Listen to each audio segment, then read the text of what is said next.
Monsieur le Président, merci. Le 22 février 2024, vous vous êtes adressé à la nation au sujet de lorsque le conflit en Ukraine a démarré. Vous avez dit que vous avez agi parce que les États-Unis, par l'OTAN, pourraient mettre en place, et je cite, une attaque surprise contre notre pays.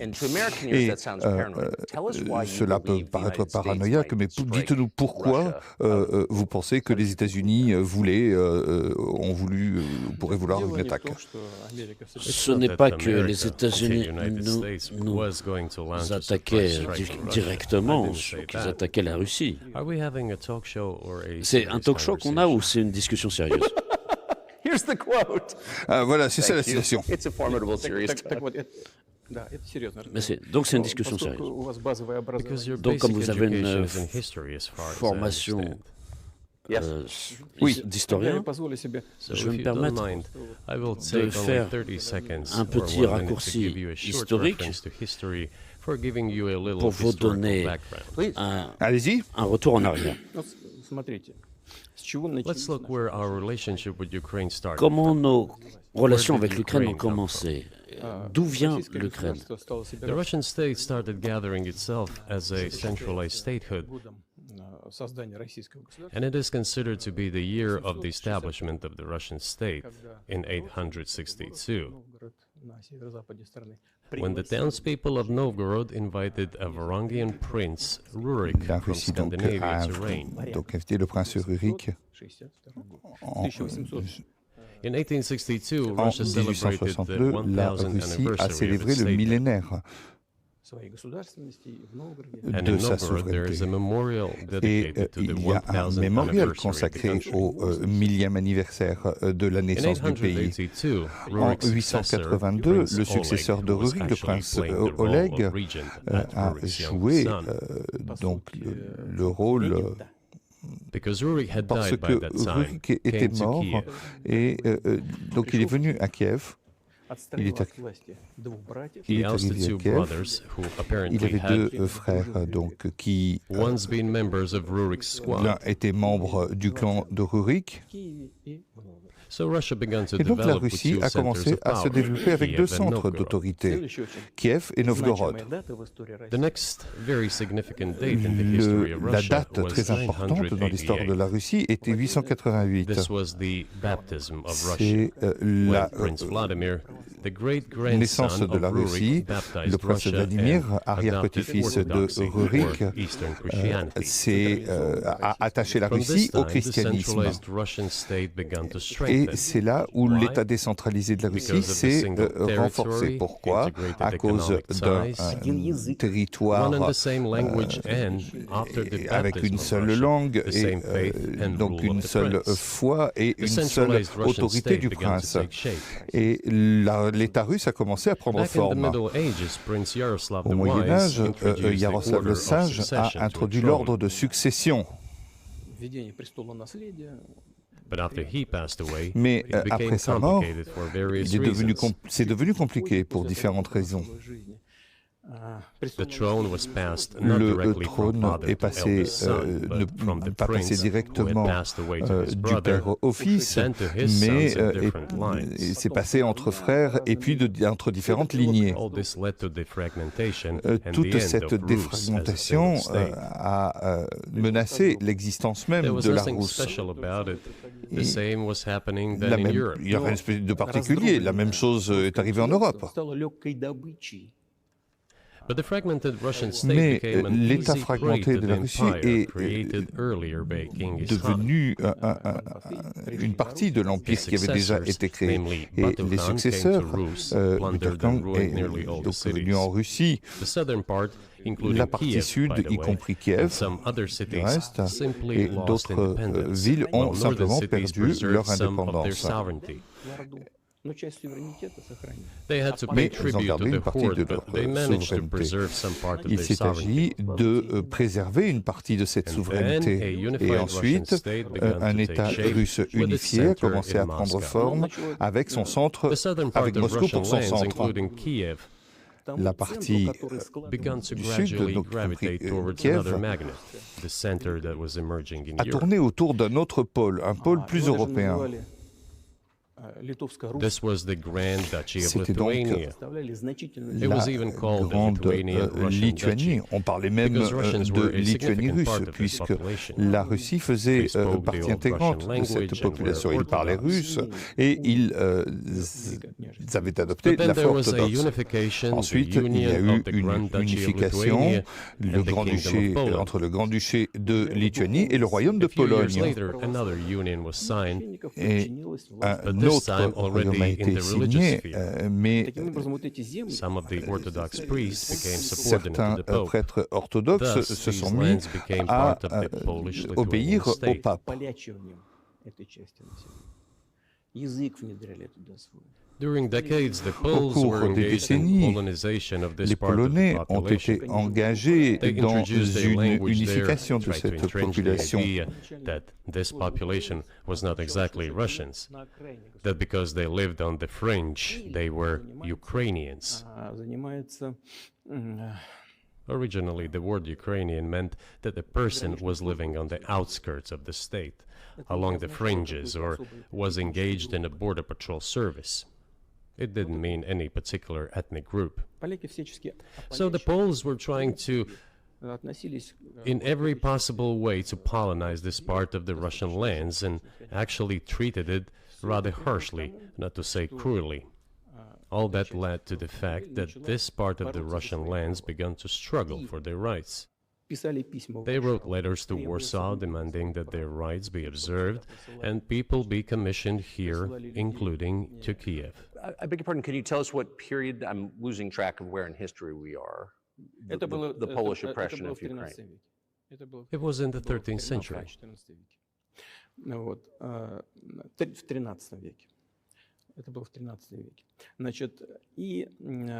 Now I will tell you what happened later and give the dates so that there is no confusion. And in 1654, even a bit earlier,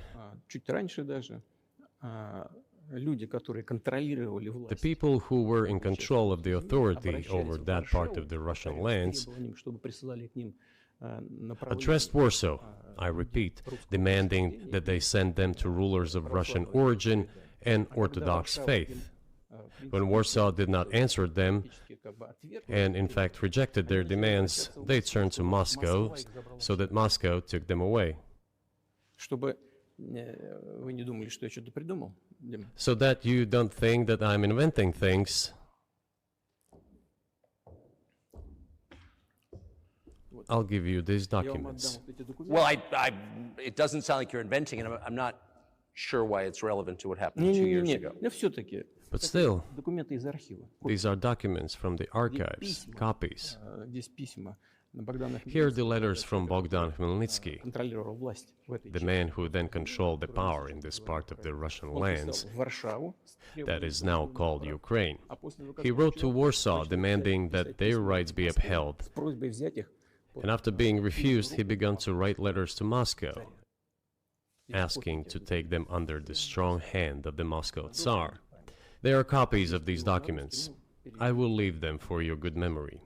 There is a translation into Russian. You can translate it into English later.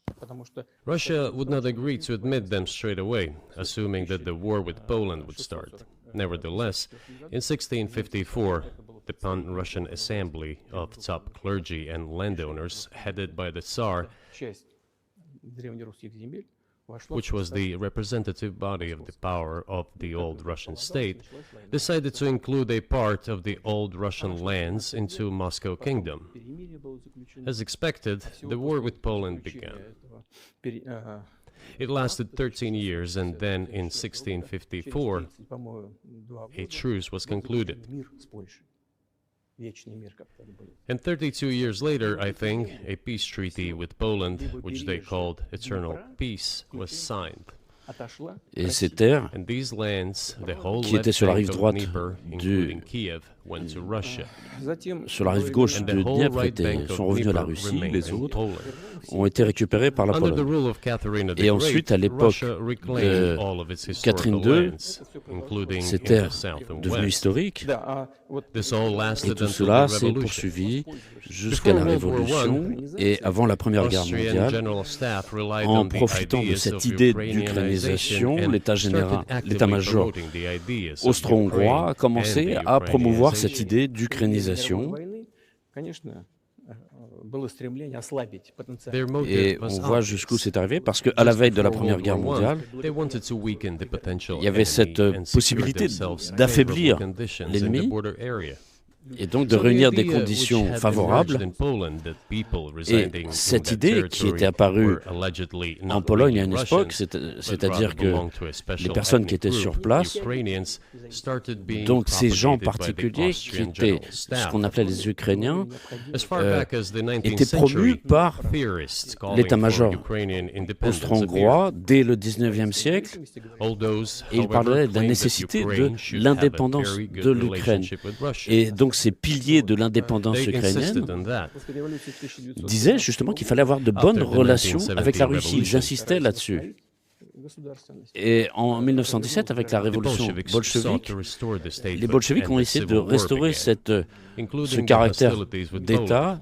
Il y a eu donc cette guerre civile qui a commencé, cette guerre qui a dégénéré en guerre avec la Pologne.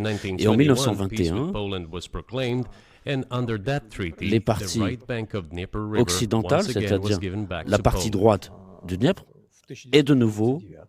a de nouveau été intégrée à la Pologne. Et en 1939, après que la Pologne a collaboré avec Hitler, et Hitler proposait, nous avons les documents dans nos archives, de signer un traité d'amitié et d'alliance, et il exigeait que la Pologne rende à l'Allemagne ce qu'on appelle le corridor de Danzig, et qui séparait la partie essentielle de l'Allemagne de Königsberg et de la Prusse orientale. Et après la Première Guerre mondiale, ceci a été donné à la Pologne et la ville de Danzig est devenue Gdansk. Les Polonais ont refusé, mais en même temps, ils ont coopéré avec Hitler.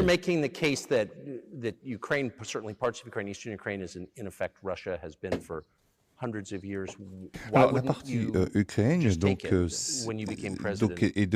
une partie de l'Ukraine est devenue russe. Mais alors pourquoi vous l'avez pas pris? Vous avez créé un précédent en 1924.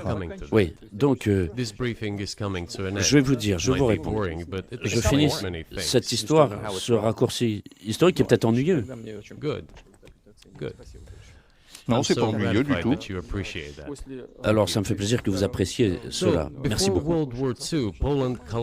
Et donc, avant la Deuxième Guerre mondiale, après que la Pologne a collaboré avec Hitler et a renoncé à faire ce que Hitler demandait, mais a voulu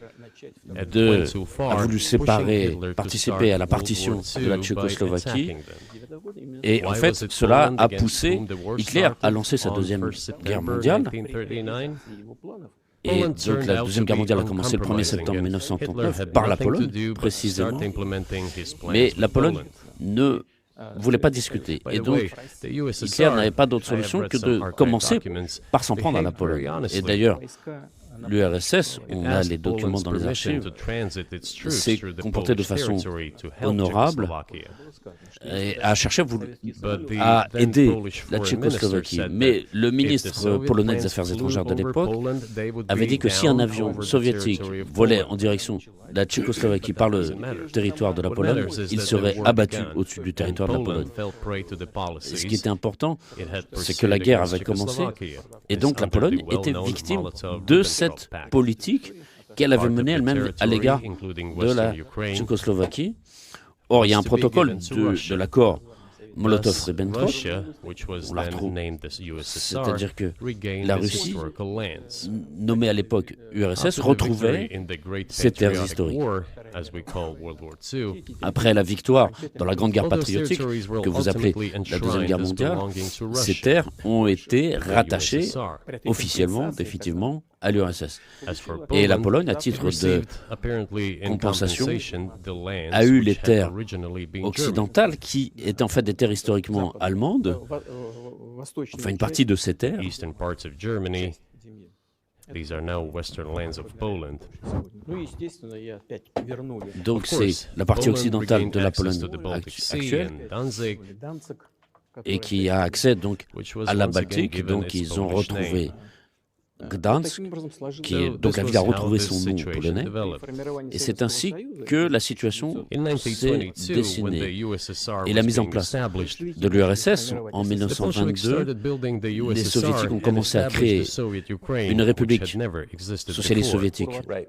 d'Ukraine qui n'avait jamais existé en réalité. Stalin insisted that those republics be included in the USSR Et as Staline insistait sur le fait que autonomous ces entities. républiques qui se mettaient en place For some en tant que inexplicable territoire reason, Lenin, autonome, the founder of the Soviet mais le state, fondateur de insisted l'URSS, that they be Lénine, entitled voulait to withdraw from the que USSR. ces terres aient le droit de quitter And la again, composition for de some l'URSS. unknown reasons, he transferred to Mais, that newly established Soviet On a Republic vu of que ce qui se Ukraine passait sur cette some terre of avec the les lands populations qui together with habitaient là, people living there.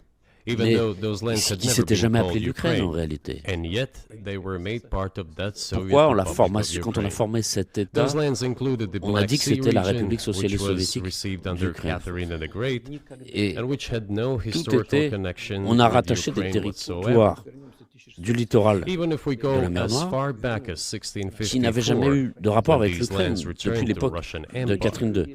that Si on revient en territory was the size of 1654, 3 to 4 regions quand of modern Ukraine, ces terres avaient été with no intégrées Black Sea à l'Empire region. russe, That was il y completely avait out of the 3, question. 4 régions actuelles de l'Ukraine. Ça n'avait aucun rapport avec l'Ukraine. Vous avez une connaissance encyclopédique de la région, mais pourquoi vous me posez la question que maintenant, après 22 ans? Mais après, The Soviet Union was après given a 22 great ans deal of de territory pouvoir, that had never belonged je to connais it, tout ça. including the Black Sea region.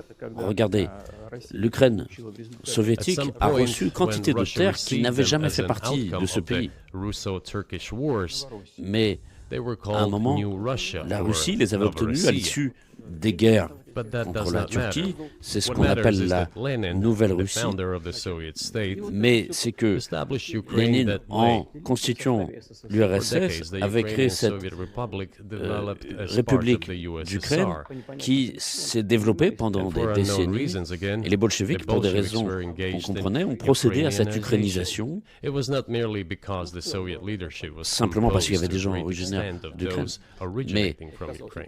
qui étaient Rather, nombreux it dans was les explained dirigeants, by the parmi les general dirigeants policy of soviétiques. indigenization pursued by the Mais Soviet Union.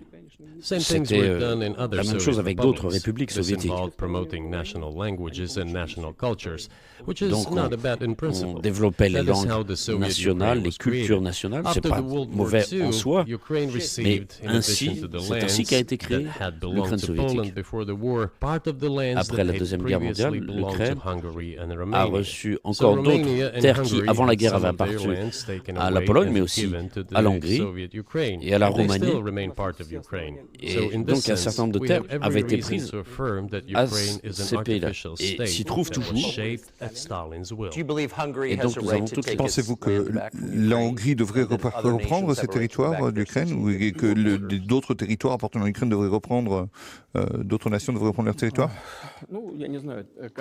I'm not sure whether Pour they revenir should go à l'histoire back to des the 1654 frontières de borders. 1654, But given Stalin's time, so-called Stalin's regime, which as many claim Après, on saw qualifie numerous l'époque de violations of Staline human rights and violations of the rights of régime other de states, Staline avec le non-respect des droits de l'homme, mais One may say that they could claim back those lands of Si on ne theirs dit pas while qu'ils having no ont right to do ce that. droit, It is c'est-à-dire at least de understandable. retrouver leur Have you terre, told en Viktor tout cas, Orban that he can Est-ce que have vous part avez of dit à Ukraine? Viktor Orban cela? Never. on n'a jamais parlé de I've ça. never avec eux. told him, not a single Jamais. time. У нас с ним даже на этот счет не было никаких разговоров. Но мне достоверно We have not even had Nous any conversation on n'avions that, but I actually know for sure aucune that discussion Hungarians who live there avec lui. Mais конечно, хотят les вернуться на свою историю. wanted les to get Hongrois, bien back sûr, to their veulent historical land. revenir dans leur patrie historique. Moreover, I Je would vais like même to share vous a raconter une very histoire interesting story intéressante. with you. C'est une histoire personnelle. Где-то в начале I digress. It's a personal one. из, Somewhere in the Alors, early 80s, c'est au I début went des années on a road trip in 80. a car En voiture, from j'étais then parti de Leningrad across the Soviet Union, Saint-Pétersbourg, through Leningrad, pour un grand made a voyage stop in dans Kiev, l'URSS and then went to via Kiev. western On Ukraine. était passé par là. Et ensuite, je suis I allé went to the en Ukraine town of occidentale, Beregovoye, and all the names of towns and dans une villages ville there qui s'appelle were in Beregovoye. Russian and Et in a tout, language I là-bas, did toutes not les indications, understand, in tous les panneaux Hungarian, étaient en russe in Russian et dans une and autre in langue qui était en Hungarian. fait l'hongrois. not in Ukrainian, in Russian, and in Hungarian. Donc c'était en I was russe, driving through some en kind of village, hongrois and there et en were ukrainien. men sitting Et j'arrive next to dans un the village, houses, and il y a des hommes they en were costume wearing noir, black three-piece en chapeau de suits and forme, black dans un cylinder village. hats. I Et asked, je demande, are c'est they des some kind of artistes? entertainers? Non, c'est I pas was des, told, c'est pas des no, artistes, they were not c'est des hongrois. entertainers, they're Hungarians. Et je dis, mais They pourquoi, said, qu'est-ce qu'ils font? what are they doing here? Et on m'a dit, What non, do you c'est leur mean? terre, c'est leur This terre is their historique. land, they live Toutes here. les appellations This was during the Soviet time in the 1980s. sont à They l'époque preserved the soviétique, dans les Hungarian années language, 80, Hungarian names, and ils all avaient their conservé national leur langue, costumes. They leur are costume Hungarians, and national, they feel themselves et to c'était be des Hongrois, ils se Hungarians. sentaient And of hongrois. course, when now there is an infringement, Et Well, bien sûr, that is, and there's a lot of it, though. I think Il many y a beaucoup nations are upset about de Transylvania as nations well. en Transylvanie également. But many nations feel Et beaucoup frustrated de by the nations ont redrawn été borders of frustrées wars of the 20th du century. retrait And wars going back 1,000 years, the ones that you de leurs mentioned. frontières, donc du The fact mouvement is des that frontières. Et le you fait est didn't que make this case in public until 2 years ago. vous n'avez pas rendu tout cela public jusqu'à il y a 2 ans. Сейчас скажу. Pourquoi? You explain at great length that you Vous felt a avez physical threat from the West, expliqué NATO, en long et en including large, potentially a vous avez nuclear parlé threat, de and la that's what menace got de you l'Occident. to move. Is that a fair characterization of what you said? Et donc, est-ce qu'il y a une caractérisation de ce que vous avez dit? Est-ce que vous pouvez nous expliquer? alors, si je vous ai bien compris, c'est que I understand that my long speeches probably fall outside of comprends the genre of the que interview. mes longs dialogues That is why I asked you sont at the peut-être pas dans le beginning. genre d'interview, going to et have que a serious talk c'est pour or ça que je vous ai show? demandé au début si on avait une You discussion said sérieuse. a serious talk. Vous avez dit que c'était une So, discussion bear with me, sérieuse, donc please. vous vexez pas contre moi. We're coming to the point where the Soviet Ukraine was On arrive established. au moment où l'Ukraine Then, in soviétique a été créée. 1991, the Soviet Union collapsed, Et ensuite, and en everything that 1991, Russia had l'effondrement generously de bestowed l'URSS. on Et Ukraine tout was ce dragged qu'a away by reçu the de latter. la Russie, l'Ukraine, I'm coming to a elle l'a very emporté. important point of today's agenda. Et j'arrive ici à un moment très important qui After correspond all, à the aujourd'hui, collapse of the Soviet Union was effectively C'est l'effondrement de initiated by the l'URSS Russian leadership. qui a été provoqué par les dirigeants I do de not la Russie. understand what the Russian Je ne leadership sais pas was quelles guided étaient leurs by at the motivations time. à ce But I moment-là, mais je suspect there were suppose several reasons qu'il to y avait think plusieurs everything raisons. would be fine. Ils pensaient probablement que tout allait bien se passer. First, I think that then Le Russian premier leadership élément, c'est believed que that les the dirigeants fundamentals of the russes relationship partaient between Russia du and principe qu'il y avait une Ukraine base were, fondamentale in fact, a des common relations entre la language. Russie et l'Ukraine, More than 90% une langue of commune, the population there 90% de la spoke population Russian. parlait russe, il y avait des liens familiaux, Family ties. une personne sur Every 3 third person there had some avec kind de la of famille, il y avait des family liens or friendship d'amitié, ties, common une culture, culture commune, common history, une histoire commune, finally, common faith, coexistence Une with a religion single commune. state for centuries, and et deeply puis le fait de se trouver dans le même pays depuis des décennies. All of these were so fundamental. Une All économie these elements complètement together make our interdépendante, good relationships donc c'est des inevitable. choses fondamentales. Et tout ça, c'était The à second la base point de ces is a bonnes very relations que important nous avions. one. Le deuxième point, et c'est important, je pense que comme citoyen américain, c'est important que vous entendiez ça. C'est-à-dire que quand l'URSS a cessé d'exister, il n'y avait plus de clivage à caractère idéologique. Et la Russie, volontairement, a choisi de démonter cette URSS en pensant que ce serait compris par le monde dit civilisé, que ce serait un moyen de coopérer. Voilà ce qu'attendait la Russie. Et elle attendait cela des États-Unis et de ce qu'on appelle l'OTAN pris de manière collective. Il y avait des gens intelligents, notamment en Allemagne, Egon Tarr, peut-être que vous connaissez son nom, qui insistait sur des discussions avec les autorités soviétiques et qui disait qu'il faut créer un nouveau système de sécurité en Europe. Il faut réunir l'Allemagne, mais créer un nouveau système avec les États-Unis, le Canada, la Russie, les pays européens, et qu'il ne fallait pas que l'OTAN continue à s'étendre. S'il disait s'il y a une extension de l'OTAN vers l'Est, on retrouve la situation de la guerre froide. Personne ne l'a écouté. Et même, et comme on a ça dans les archives, on voit que il a dit « vous m'écoutez pas », et à ce moment-là, je reviendrai plus, et il s'est fâché. Et donc, tout ce qu'il a dit, c'est produit. Et bien sûr, oui, c'est ce qui s'est passé, et vous avez mentionné cela à plusieurs reprises, et je pense que c'est juste. Donc, c'est quelque chose de juste. Donc, il aurait pu avoir une bonne relation entre les États-Unis et la Russie. Mais est-ce que vous pouvez expliquer pourquoi les États-Unis ont peur d'une Russie forte, ils n'ont pas peur d'une Chine forte, par exemple, et qu'est-ce que vous pouvez faire pour convaincre les politiques En fait, regardez, l'Occident n'a pas peur d'une Chine, alors que la Chine est bien plus forte que la Russie. On a 150 millions d'habitants en Russie et 1,5 milliard en Chine. La croissance économique en Chine, c'est 5 et quelques % par an. Et ça a même été plus fort à certains endroits. Et pour la Chine, c'est pas suffisant.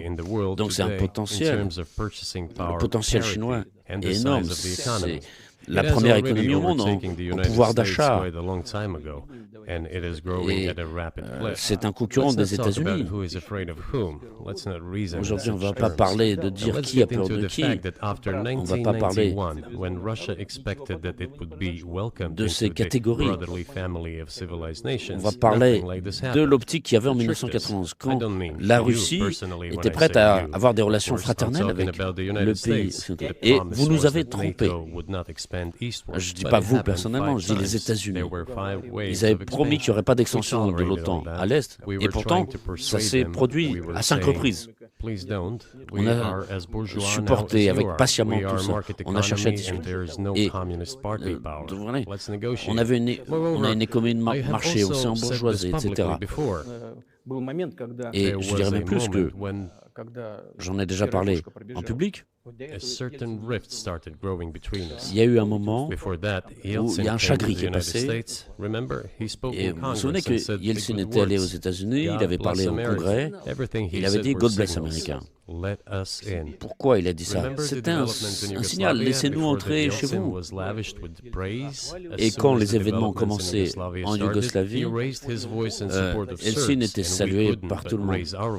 Mais quand il a levé la voix pour défendre les Serbes, la Russie ne pouvait pas se taire. Je comprends qu'il y avait des processus complexes, mais la Russie ne pouvait pas ne pas lever la voix pour défendre le peuple serbe, qui est un peuple proche de nous. On a la même culture. Mais on a des relations historiques entre nos deux peuples. Mais ce qui est important, c'est que Yeltsin a manifesté son soutien. Et qu'est-ce qu'ont fait les États-Unis?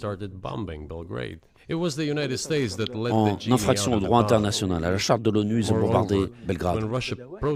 Les États-Unis ont sorti ce génie de la lampe. Et qu'est-ce qui a été dit à l'époque? Et ils ont dit que le droit international et les chartes de l'ONU étaient vieillis. Mais c'était faux. Ils disaient qu'il faut tout changer. Oui, il y a peut-être des choses qu'il fallait changer, oui, je suis d'accord. Mais pas de cette façon.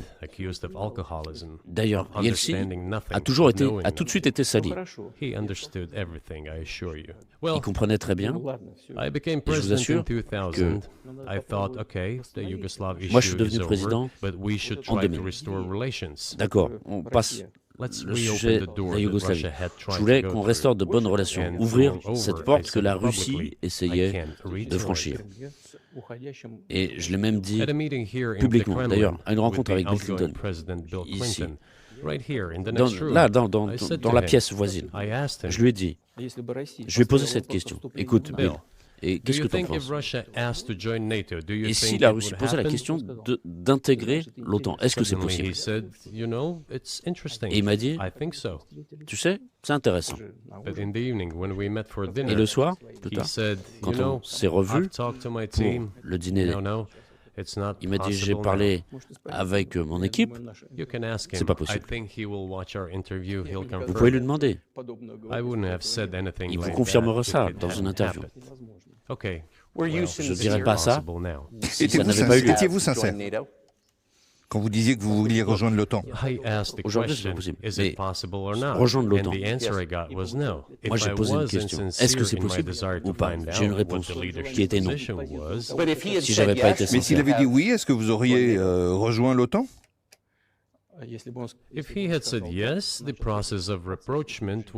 S'il avait dit oui, il y aurait eu un processus de rapprochement et finalement, on aurait pu faire quelque chose.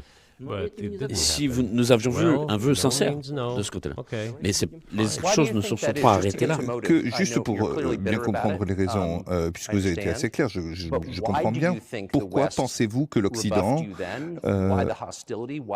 est donc en état d'hostilité? Pourquoi y est-il? Quelles sont les raisons?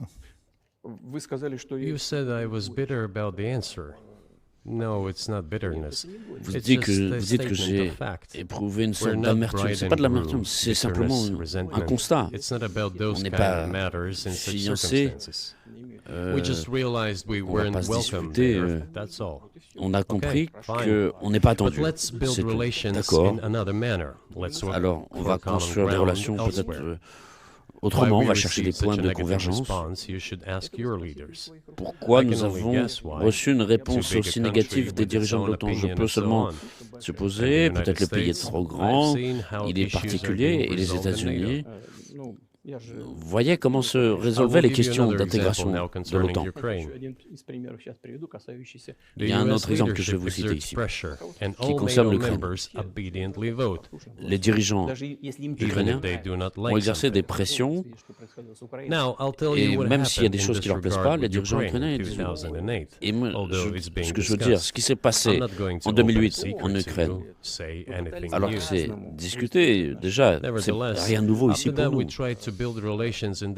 Mais après, nous avons tenté d'établir des relations de manière diverse. Il y a eu des opérations au Proche-Orient, en Irak. Nous essayons d'avoir des relations normales avec les États-Unis.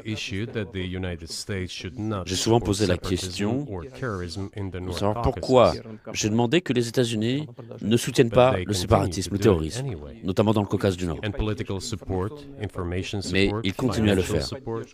Et il y avait un soutien politique, médiatique, financier, militaire même, des États-Unis et de leurs satellites aux groupements terroristes dans le Caucase. Et j'en ai parlé avec mon collègue américain. Il m'a dit, c'est pas possible, tu as des preuves. J'ai dit oui, des preuves j'en ai. J'étais prêt à cette discussion. Je lui ai donné ces documents. Il a regardé, vous savez ce qu'il m'a dit? Il m'a dit, excuse-moi, je cite. Avec ça, je vais m'essuyer le derrière. Donc on a attendu des réponses. Il n'y avait pas de réponse. Je l'ai dit au directeur du FSB. Mais écrit au CIA. Dis-leur, est-ce qu'il y a une discussion avec le président? On essaie une fois, deux fois, et ensuite on a eu la réponse. La réponse, elle est dans les archives. On a eu la réponse de la CIA. C'est une opposition. Nous soutenons l'opposision en Russie et nous allons continuer à travailler avec l'opposition en Russie. Bon, d'accord, ok. On a compris qu'il n'y aura pas de discussion. Les forces en opposition avec vous, pensez-vous qu'elles veulent... Oui, l'opposition. En l'occurrence, c'était les séparatistes qui faisaient la guerre contre nous. Dans le Caucase, il s'agissait de ça. Ils appelaient ça l'opposition. Ça, c'est le deuxième point. Le troisième point qui est très important, c'est le moment de la mise en place de la défense antimissile américaine. Pendant longtemps, nous avons cherché à convaincre les États-Unis de ne pas faire cela. De plus, après que j'ai été invité par Bush père chez lui aux États-Unis, on a eu une discussion importante avec le président Bush, avec son équipe. J'ai proposé que les États-Unis, la Russie, l'Europe créent un système unifié de défense antimissile qui, comme on le dirait, serait contre les systèmes unilatéraux qui sont contre notre sécurité. Et donc, ça avait été dit que ça avait été contre la menace suscitée par l'Iran.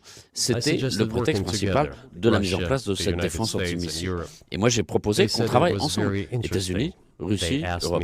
Ils ont dit c'est très intéressant. On m'a demandé, tu étais sérieux dans ce que tu dis? Pourquoi ça ne s'est pas fait? I don't remember. It is easy to find out on the internet. When I was in the USA at the invitation of Bush Senior. Quand j'étais aux États-Unis à l'invitation de Bush père. Mais on peut même je peux vous dire, c'était très intéressant. On dit, imaginez si on travaille ensemble, si on fait ce système de défense et de sécurité ensemble, le monde va changer. On aura des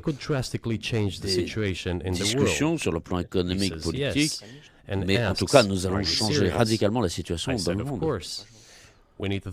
Et on m'a dit, t'es sérieux dans ce que tu dis? Je dis oui, bien sûr, on va réfléchir. J'ai dit, mais d'accord, on y va. Et dans ce cabinet, dans cette pièce où nous discutons, on a eu la visite de Robert Gates, l'ancien patron de la CIA,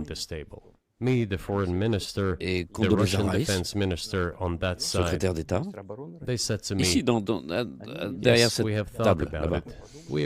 Il y avait moi, le ministre des Affaires étrangères, le ministre de la Défense de notre côté, et ils m'ont dit oui.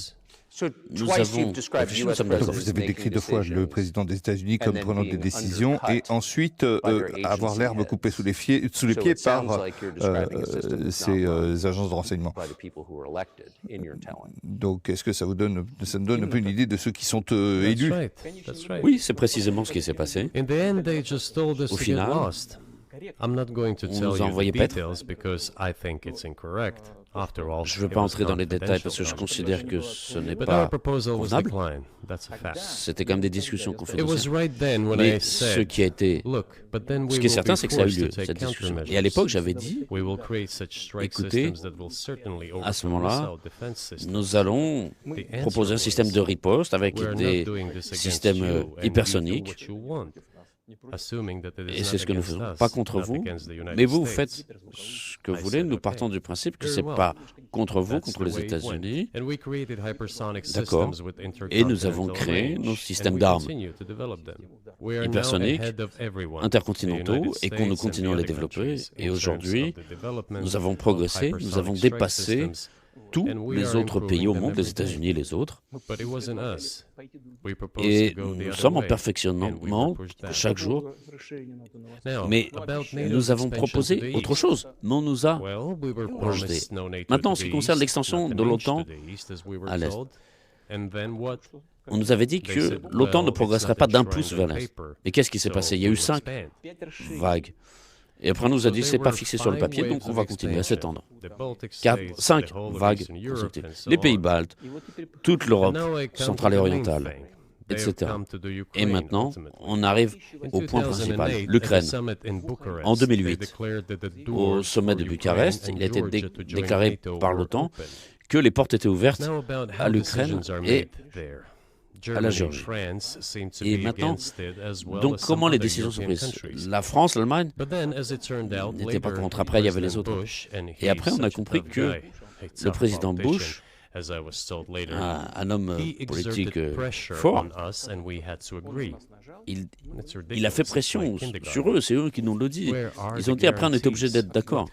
Ah, c'est drôle. Et les garanties, elles sont où? C'est quoi? C'est la cour d'école. Qui est avec qui? Et alors, oui, mais ils ont fait pression sur nous, etc. Et après, ils nous disent, mais l'Ukraine ne va pas faire partie de l'OTAN. Moi, je dis, je ne sais pas. Ce que je sais, c'est que vous êtes mis d'accord en 2008. Et pourquoi vous ne feriez pas à l'avenir? Alors, ils disaient, mais à l'époque, ils avaient fait pression sur nous. Et alors, pourquoi à l'avenir, ils ne feraient pas pression sur vous encore? Donc, c'est n'importe quoi. Avec qui on peut parler? Nous sommes prêts à la discussion. Mais avec qui? Où sont les garanties? Donc ils ont commencé à prendre le territoire de l'Ukraine. Je vais vous raconter ce qui s'est passé, les relations avec la Russie. Là-bas, une personne sur 2 sur 3 a des relations de famille avec la Russie. Et quand l'Ukraine a vu sa déclaration d'indépendance, elle a été dit que c'était un pays neutre. D'ailleurs, c'est écrit dans les textes. Et en 2008, on dit que les portes sont ouvertes vers l'OTAN. Donc ça nous fait un cinéma intéressant. C'est pas l'accord qui avait été conclu. Et donc les présidents qui se sont succédés en Ukraine s'appuyaient sur l'électorat qui était toujours plus ou moins bien disposé envers la Russie. Le sud-est de l'Ukraine, il y a vraiment beaucoup de gens. Et modifier cet électorat aurait été très compliqué. Donc Viktor Yanukovych est arrivé au pouvoir. C'est intéressant. La première fois, il a remporté l'élection contre le président Kuchma. Et donc on a installé on a organisé un 3e tour des élections, ce qui n'est absolument pas constitutionnel. C'est un coup d'État. Et donc c'est-à-dire, s'il y a quelqu'un qui ne vous plaît pas, c'était avant 2014. Après le président Kuchma, il y a Yanukovych qui a remporté les élections, mais ses opposants ne reconnaissaient pas sa victoire. Et donc les États-Unis ont soutenu l'opposition. Ils ont organisé un 3e tour des élections. C'est quoi ça? C'est un coup d'État soutenu par les États-Unis. Et à l'issue du 3e tour, vous imaginez, les États-Unis, comme ils n'étaient pas contents de quelque chose, ils ont organisé un 3e tour qui n'est pas prévu par la Constitution. Mais, en tout cas, et en Ukraine, c'est ce qu'ils ont fait. Ils ont installé Viktor Yushchenko, qui était pro-occidental. D'accord. Bon, on a établi des relations avec lui. Il est venu à Moscou en visite. Nous sommes allés à Kiev. Moi, j'y suis allé. On a eu des rencontres informelles. Pro-occidental, d'accord. L'essentiel, c'est qu'il travaille. La situation devait se développer en Ukraine, dans l'Ukraine elle-même, de façon indépendante. Mais après son gouvernement, la situation s'est dégradée et Yanukovych est parvenu au pouvoir.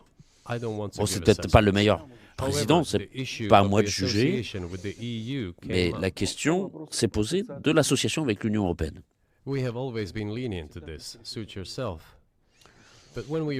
Nous étions toujours loyaux sur ce plan, mais quand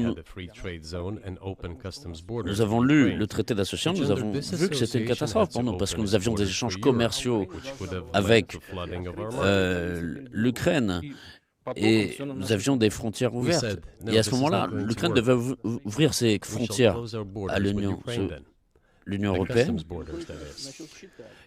Et donc il y avait une question ici de frontières. Et Yanukovych a commencé à calculer les gains et les pertes pour l'Ukraine avec ses partenaires européens, il a décidé de réfléchir encore.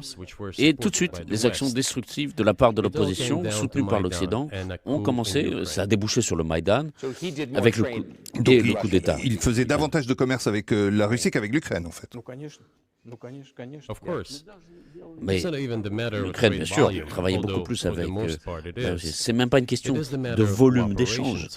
C'est plutôt une question de lien, de coopération. Toute l'économie ukrainienne était liée à l'économie russe. Il y avait des relations qui dataient de l'époque soviétique. Une entreprise fabriquait quelque chose pour des éléments qui étaient assemblés dans l'autre pays, et inversement. Donc il y avait des relations qui étaient très étroites. Donc il y a eu le coup d'État. Je ne vais pas entrer dans les détails ici sur le rôle des États-Unis, ça me paraît inconvenant, mais en tout cas il a été dit par les États-Unis. Calmer Yanukovych et nous calmerons l'opposition. D'accord, on va trouver une solution de règlement, c'est ce qu'on va faire. Yanukovych n'a jamais utilisé ni la police ni la force, mais l'opposition armée a procédé à un coup d'État. Alors comment comprendre ça? Ils sont qui, eux? C'est la question que je vais poser aux dirigeants américains. Mais c'était le soutien de la CIA, évidemment. Une organisation où, si j'ai bien compris, vous-même, vous vouliez travailler à une époque. Peut-être heureusement qu'ils ne vous ont pas pris, pourtant c'est des gens sérieux. C'est mes anciens collègues. Je veux dire que j'ai travaillé au premier département du renseignement soviétique. Ils étaient nos opposants toujours. Mais le travail, c'est le travail. Sur le plan technique, ils ont tout fait correctement. Ils ont obtenu ce qu'ils voulaient. Ils ont obtenu le pouvoir. Mais sur le plan politique, c'est une erreur colossale. Ici, bien sûr, les dirigeants politiques ont mal calculé. Ils n'ont pas vu ce à quoi ça allait mener. Donc, en 2008, on ouvrait les portes de l'OTAN à l'Ukraine. En 2014, le coup d'État. Et ceux qui n'ont pas reconnu ce coup d'État ont commencé à être poursuivis. Ça a commencé en Crimée. Et nous avons pris la Crimée sous notre protection. Et dans le Donbass, en 2014, l'aviation, l'artillerie ont commencé à bombarder des civils. Et c'est par ça que ça a commencé. Il y a des vidéos où on voit que des avions bombardent des civils. Et donc une opération militaire d'envergure a été envoyée, qui a été un échec. On a envoyé une autre opération qui a été aussi un nouvel échec. Et tout ça sur une prise de territoire sur le plan militaire. Et l'extension de l'OTAN. Et comment ne pas être préoccupé en voyant ça? De notre côté, ça aurait été une insouciance criminelle. Donc, les autorités politiques américaines nous ont forcés à ça. Ça aurait été destructeur pour la Russie elle-même. Nous étions obligés de réagir. On ne pouvait pas abandonner ces gens qui partageaient notre point de vue, et même alors, c'était 8 ans avant que le conflit ait commencé. Et qu'est-ce qui a déclenché pour vous? Quel est le moment où vous avez senti que vous deviez faire ça?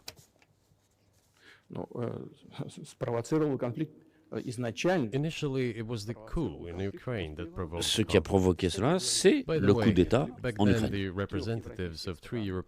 D'ailleurs, il y a eu des représentants de 3 pays européens qui sont venus, de l'Allemagne, de la Pologne, de la France.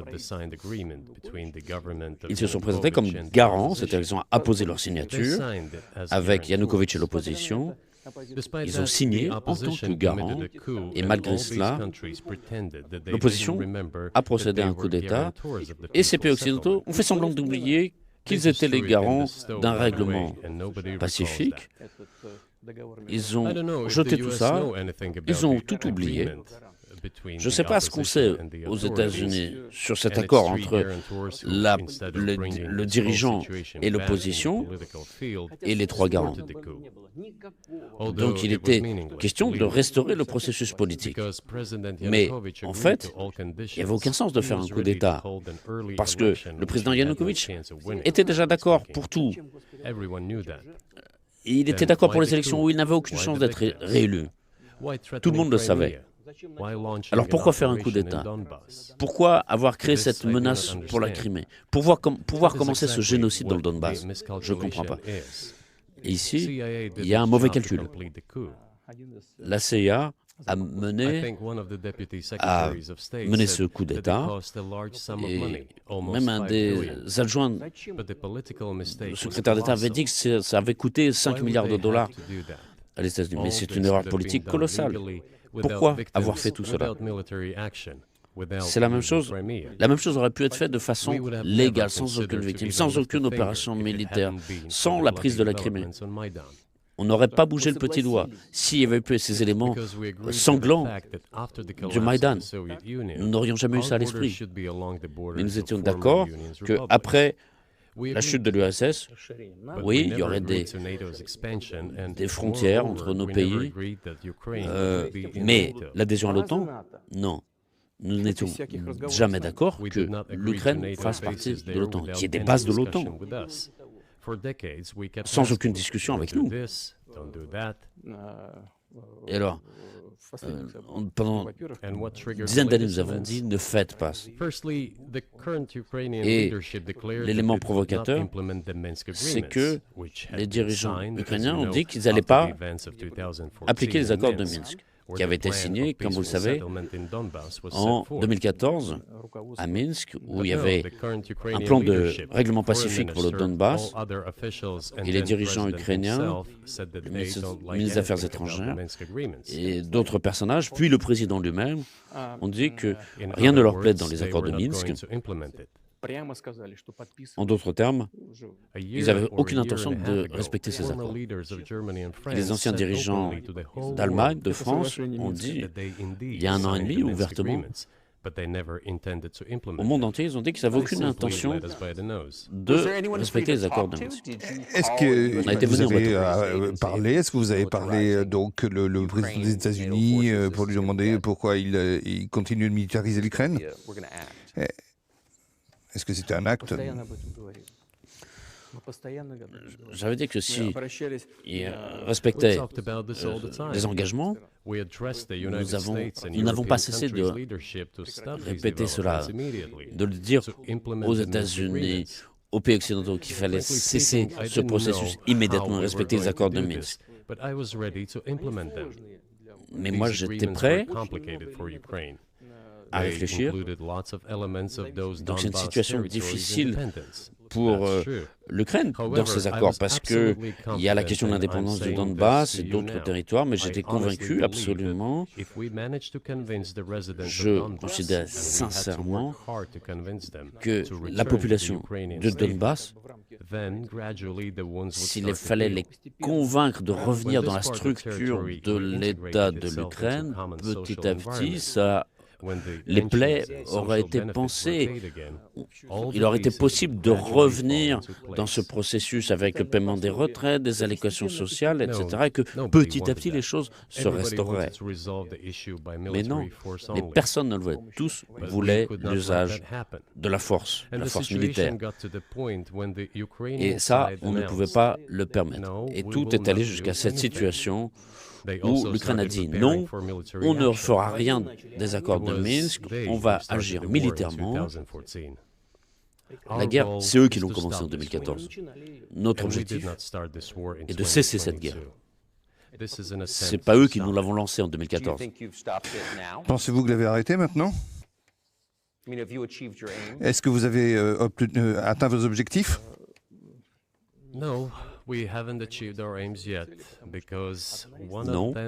pas encore. Nos objectifs n'ont pas encore été atteints parce qu'un de nos objectifs, c'est la dénazification. Ce que je veux dire, c'est l'interdiction de tout mouvement néo-nazi. Et c'est un des problèmes que nous avons discuté au cours du règlement de paix à Istanbul l'année dernière.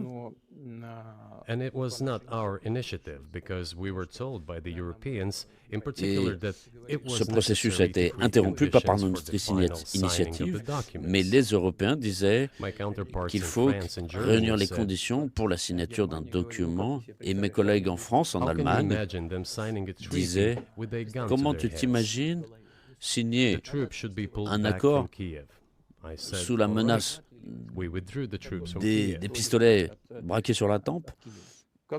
D'accord, on retire nos troupes de Kiev. Et dès que nous avons retiré nos troupes de Kiev, tout de suite, les négociateurs ukrainiens ont jeté à la poubelle les accords et ils se sont préparés à une longue opposition militaire avec le soutien des États-Unis de leurs satellites européens. Voilà comment la situation a évolué et telle qu'elle est aujourd'hui. Mais qu'est-ce que c'est que la dénazification? Qu'est-ce que ça veut dire? Justement, c'est ce que je veux vous expliquer. C'est une question très importante. La dénazification.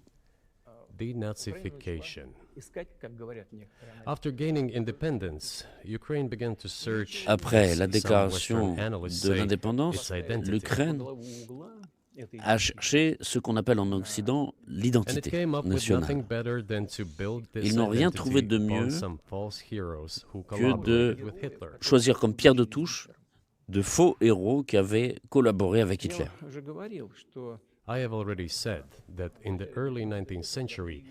J'ai déjà dit qu'au début du XIXe siècle, quand il y a eu les premiers théoriciens de la souveraineté et de l'indépendance de l'Ukraine, ils partaient du principe qu'une Ukraine indépendante doit avoir de bonnes relations avec la Russie.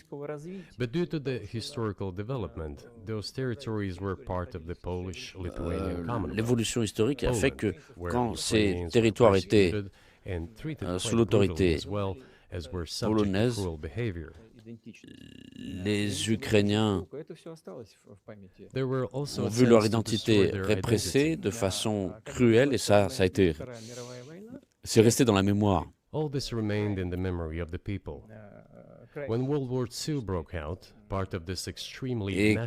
début de la Deuxième Guerre mondiale, donc il y avait l'élite très extrémiste qui a commencé à négocier, à collaborer avec Hitler. Ils pensaient qu'Hitler leur apporterait la liberté. Les troupes allemandes, et en particulier les troupes SS, laissaient le sale travail d'extermination des Polonais, des Juifs, aux collaborationnistes qui collaboraient avec Hitler. De là, ces répressions contre les Polonais, les Juifs et les Russes aussi. Et donc, dirigés par des personnages qu'on connaît, ce sont Bandera, Shushkevich, c'est eux qui ont été proclamés héros nationaux. C'est là qu'est le problème. Et quand on nous dit toujours le nationalisme, le néonazisme existe dans d'autres pays.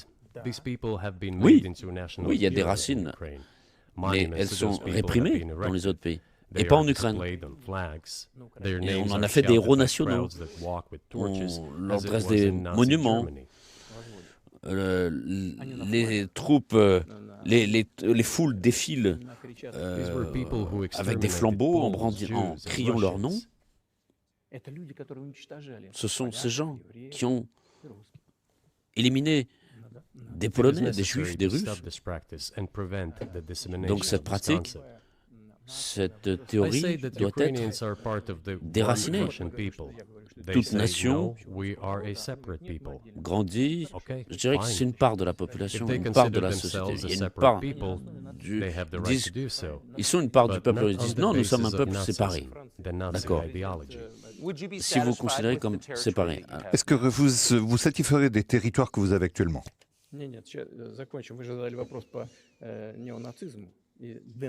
Mais terminer. Vous avez posé votre question sur la dénazification.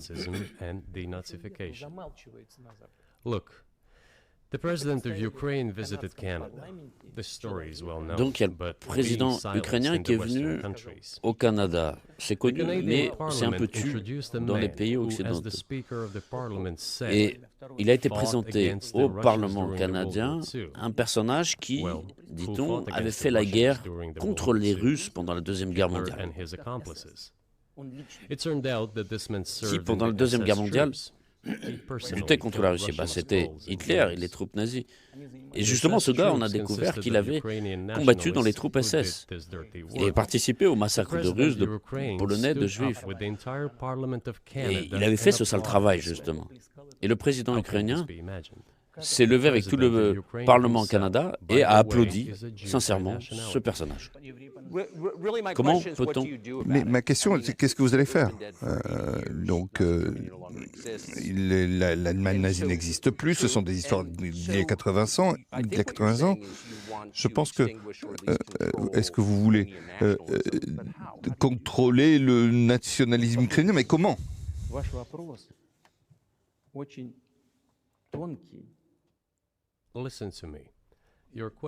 Écoutez-moi bien.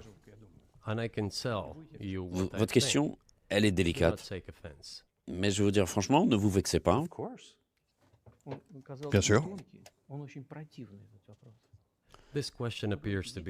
Alors votre question, elle semble délicate. En réalité, elle est répugnante. Vous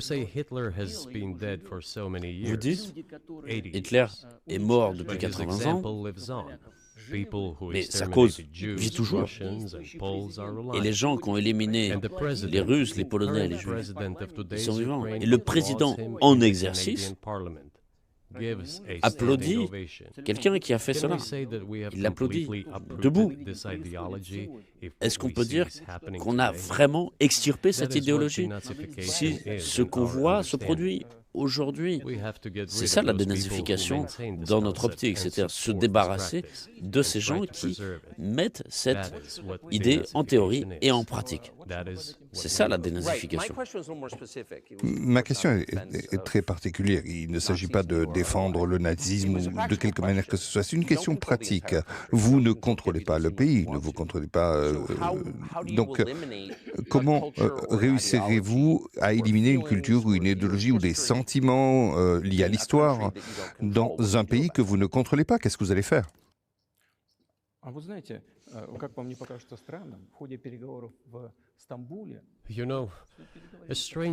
savez, ça vous paraît pas bizarre qu'au cours des discussions, des négociations à Istanbul, on s'était mis d'accord sur le fait que c'est inscrit sur le papier qu'il n'y aurait pas de néonazisme en Ukraine, qu'il serait interdit au niveau législatif. Monsieur Carlson, on s'est mis d'accord là-dessus. Au cours des négociations, il n'y a rien d'humiliant ici pour l'Ukraine, pour un État contemporain. Est-ce qu'un État aujourd'hui peut propagander le nazisme? Non. Est-ce qu'il y aura des pourparlers et, pour résoudre le conflit et des pourparlers de paix? Il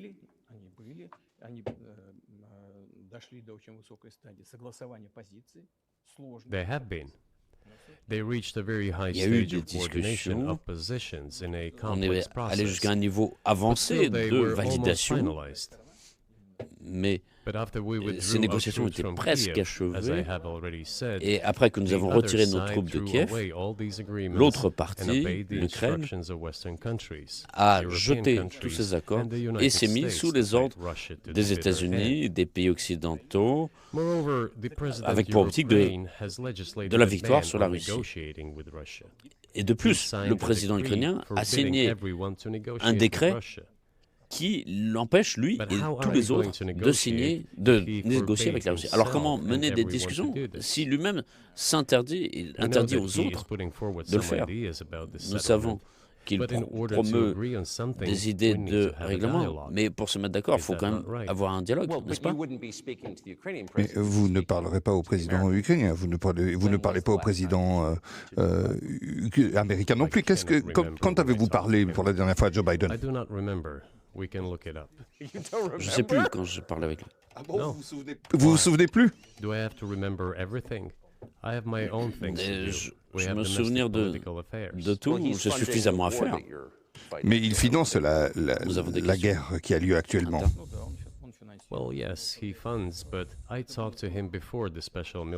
Oui, il finance cette guerre, mais quand je discutais avec lui, c'était avant le début de l'opération militaire spéciale.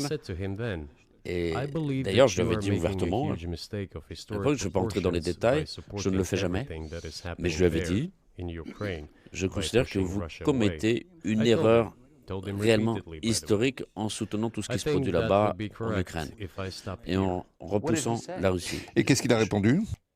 Je lui ai dit plusieurs fois, ce ne serait pas convenable d'entrer dans les détails. Si vous voulez savoir, demandez-lui. C'est vous, le citoyen des États-Unis. Vous n'avez pas parlé avec lui depuis février 2022?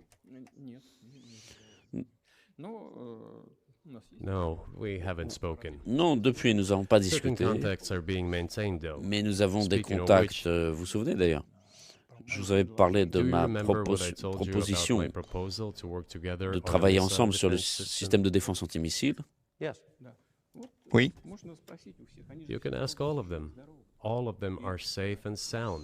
pouvez demander à tous ceux qui ont participé. Ils sont en bonne santé, ils sont vivants. L'ancien président, Condoleezza Rice, elle est en bonne santé. Et M. Gates aussi. Et le directeur de la CIA actuel, M. Burns, qui était en plus ambassadeur en Russie, qui est un très bon ambassadeur. Tous ces gens-là étaient témoins de ces discussions. Interrogez-les. C'est la même chose ici. Si vous voulez savoir ce que m'a répondu le président Biden, demandez-lui. Oui, je le ferai, mais de l'extérieur, il semble que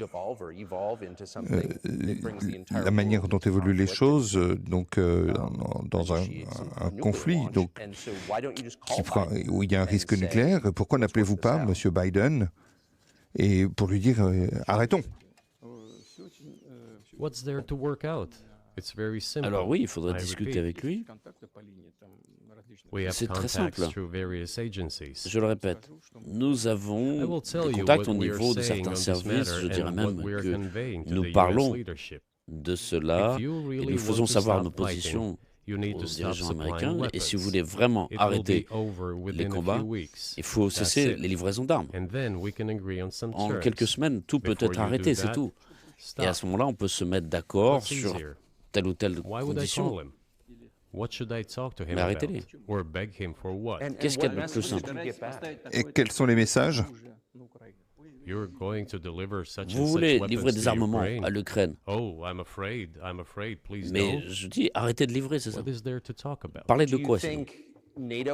Pensez-vous que l'OTAN est préoccupée par le fait que ça devienne un conflit mondial, un conflit nucléaire? En tout cas, ils ne parlent pas de cela. Ils essaient de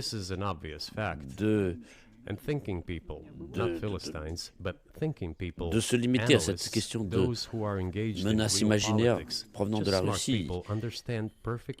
Il y a des gens importants, intelligents, qui comprennent très bien. La menace à laquelle vous vous référez est l'invasion russe de la Pologne ou l'expansion, disons. Est-ce que vous pouvez imaginer un scénario où vous diriez la Russie doit entrer en Pologne?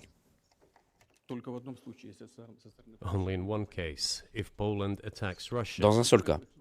Si de la part de la Pologne, il y a une attaque contre la Russie.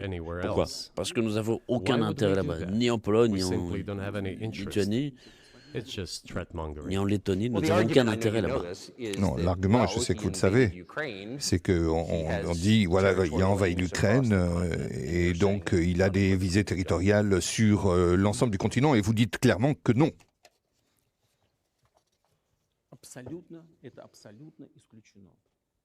It is absolutely out of the question. C'est totalement exclu. You just don't have to be any kind of analyst. It goes against common Il n'y a pas sense to besoin get d'être involved in some kind of a global un war. spécialiste. Ça va à l'encontre du bon sens. Ce serait une guerre And a mondiale dans ce global cas, war will bring all Une guerre humanity to mondiale the brink of destruction. qui It's menacerait obvious. d'élimination toute l'humanité, c'est There évident. are certainly means of deterrence. They have been scaring Mais il y a des moyens de everyone with dissuasion. us all along. Tomorrow, Russia will use tactical C'est nuclear tous ces weapons. épouvantails. Tomorrow, Russia will On use disait that. que si la Russie utilise No, the day after l'arme nucléaire tomorrow. tactique, So what? et alors? In order to extort additional C'est money from US un éventail taxpayers and European épouvantail pour taxpayers in the les confrontation citoyens with américains, Russia pour les in the contribuables Ukrainian américains, theater of war. pour donner plus The d'argent goal is to pour lutter weaken contre Russia la as much as Russie, possible. pour les hostilités, One of, pour our affaiblir la senior Russie. United States senators from the state of L'un New York, des Chuck Schumer, sénateurs, said, M. Chuck Schumer, un sénateur américain, a dit, je crois que c'était hier, a dit nous devons continuer de financer les efforts en Ukraine où les États-Unis, les soldats américains, les citoyens américains risquent de devoir aller sur place se battre. This is a provocation, and a cheap provocation at that. C'est de la I do provocation. not understand why La American provocation soldiers should bon fight in marché. Ukraine. There are Je ne mercenaries comprends pas from the pourquoi les United States soldats there. américains devraient combattre en Ukraine. Il y a déjà un nombre considérable de mercenaires. En premier lieu de Pologne, deuxième point, en deuxième place des États-Unis, ensuite de la Géorgie. Donc, et si vous avez le souhait d'envoyer des troupes régulières, évidemment, on est à la limite d'un conflit très très grave mondial, c'est évident. Do the United States need this? What for? Les États-Unis ont besoin de ça? Thousands of miles À quoi bon? away from your À national des milliers de territory. kilomètres du territoire national? Vous n'avez rien d'autre à Don't you faire. have anything better to do? Vous avez plein de problèmes à la frontière déjà, des You problèmes have issues d'immigration, on the border, des problèmes issues de with dette migration, issues with the nationale. national debt. More than 33 $33 milliers trillion. de milliards de dollars. You have nothing better Pourquoi, to do, so you pourquoi should fight combattre in en Ukraine? Ukraine? C'est pas mieux de se mettre d'accord avec la Russie, de se Wouldn't it mettre be d'accord better to en negotiate comprenant la with Russia? situation Make an agreement, qui se already présente aujourd'hui, en understanding comprenant the que la Russie situation that is developing va today, défendre ses intérêts jusqu'au realizing bout, that Russia will fight for its et interests en to the end. comprenant en même temps revenir au bon And sens, realizing this, actually commencer return to common à sense, start avoir du respecting respect our pour notre country and pays its interests, envers ses and look for intérêts certain et chercher des solutions. solutions. Cela me paraît beaucoup plus It seems intelligent to et me beaucoup that plus this is rationnel. much smarter and more rational. Who blew up Nord Stream? Qui a fait exploser Nord Stream? You for sure. Vous, bien sûr. I was busy that day. Nate, do you have Non, j'étais occupé ce jour-là. blow up Nord Stream? Thank you, though. У вас лично, может быть, есть алиби. У вас лично. Oui, personnellement, You personally Oui, may vous have aviez an un alibi, alibi. but the CIA has no such mais alibi. la CIA, Do you have Elle n'a pas evidence d'alibi that pareil. NATO or the CIA did it? Mais est-ce que vous comprenez pourquoi?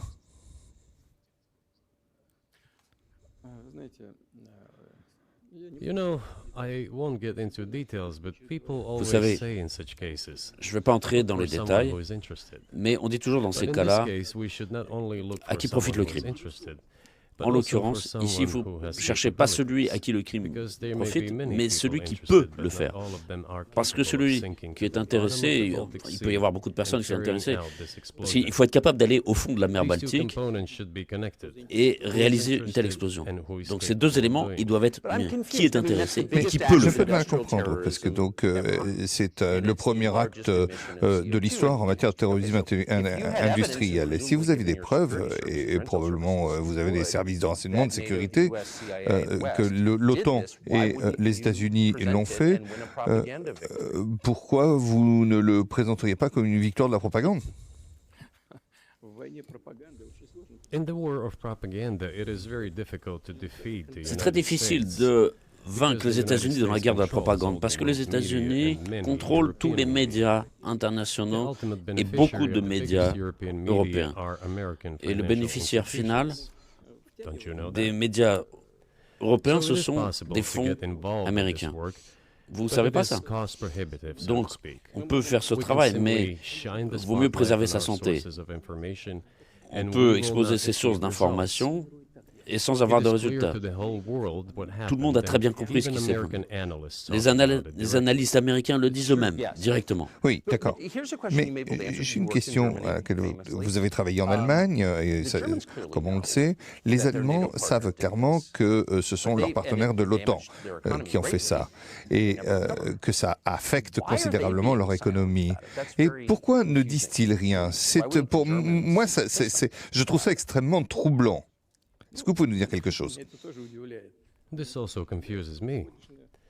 But today's German leadership is Moi aussi, ça guided by m'étonne. the interests of the collective Aujourd'hui, West rather than les its dirigeants national allemands interests. Otherwise, it is ne suivent difficult pas to les explain intérêts the nationaux, logic of their ils suivent les action or intérêts inaction. des pays occidentaux After all, pris d'une it manière is not only collective. about Nord Stream Autrement, 1, c'est difficile which d'expliquer was la blown logique up, de leurs and the actions Nord Stream ou de leur 2 was inaction. damaged. Mais c'est pas seulement One Nord Stream pipe is safe 1. and sound and gas can Nord be Stream supplied 2 to a Europe été through aussi it. abîmé, But mais il reste Germany encore does not open it. une conduite en We're bon état ready, please. par laquelle on peut faire circuler du gaz. Mais l'Allemagne ne l'ouvre There's pas. another route Nous, on from est prêts. Poland called Yamal Europe, which also allows for Il y a aussi large un autre flow. itinéraire via la Poland Pologne. has closed it, Yamal but Europe, Poland c'est son taxed nom. from the German hand. It Et on receives peut money assurer un from the flux pan-European important funds, ici, and mais la Pologne Germany l'a is the fermé. main donor to these pan-European funds. Et donc, mais la Pologne Germany feeds vient Poland to a certain picorer dans la main des Allemands. And they Elle reçoit de l'argent close their road to européen Germany. et Why? le donneur principal, understand. c'est l'Allemagne justement de ces fonds. Ukraine, to which Et the l'Allemagne Germans supply nourrit la weapons and Pologne give money. à un certain point. Et donc, ils ont Germany is fermé the cet second itinéraire sponsor vers of the l'Allemagne. United Pourquoi? States Je ne comprends in pas. terms of financial aid to Ukraine. L'Ukraine, There are two où les gas Allemands routes to livrent des Ukraine. armements et de l'argent, They simply closed one et route. le deuxième The sponsor Ukrainians après les États-Unis, opened the second pour route l'aide and financière à please l'Ukraine. get gas from Russia.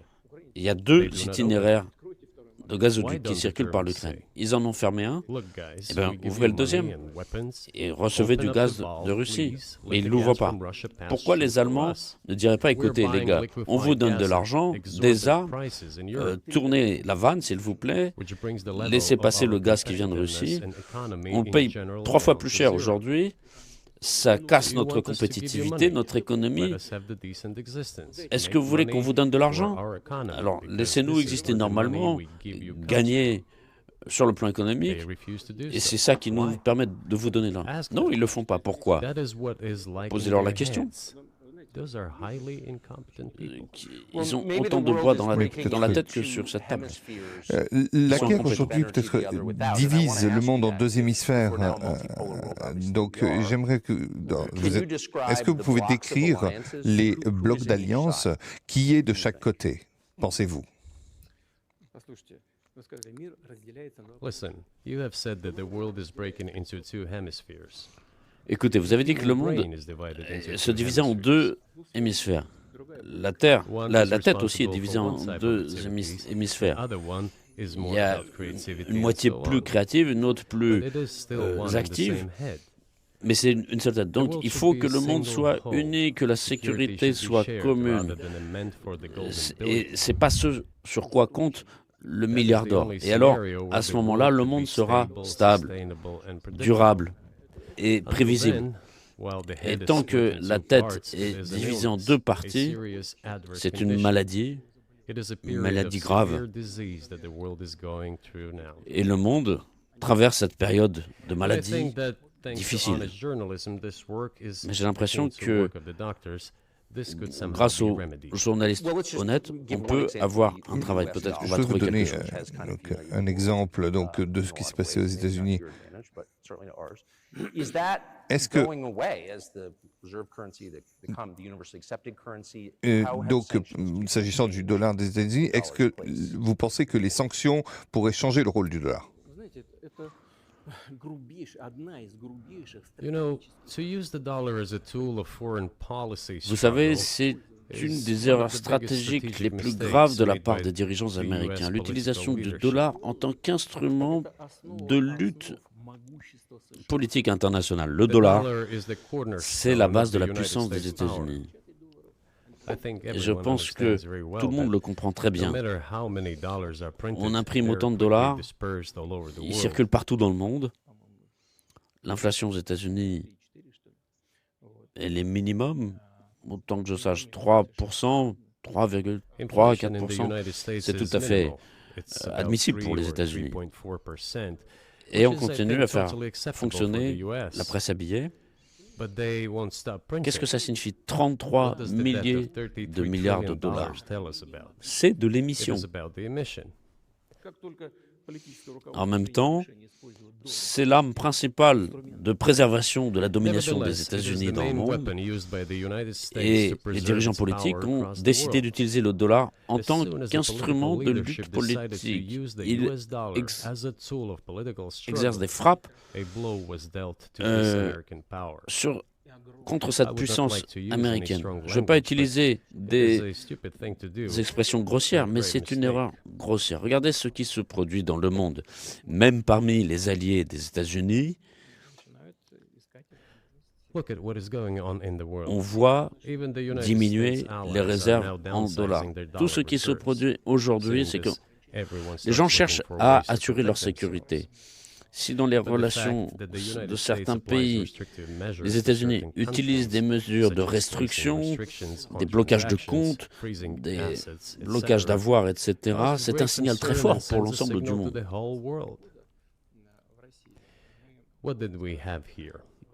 Qu'est-ce qui s'est produit chez nous? Jusqu'en 2022, on avait environ 80% des règlements financiers de commerce extérieur de la Russie qui étaient en dollars et en euros. Et le dollar, c'est à peu près 50% de nos règlements avec les pays tiers. Et aujourd'hui, il n'en reste que 13%. On n'a pas interdit l'utilisation du dollar. C'est pas ça qu'on a cherché. Ce sont les États-Unis qui ont décidé de limiter nos règlements en dollars. Je considère que c'est n'importe quoi. Vous comprenez du point de vue des intérêts des États-Unis eux-mêmes, des contribuables américains. Parce que cela cause un dommage à l'économie américaine et sape la puissance des États-Unis dans le monde.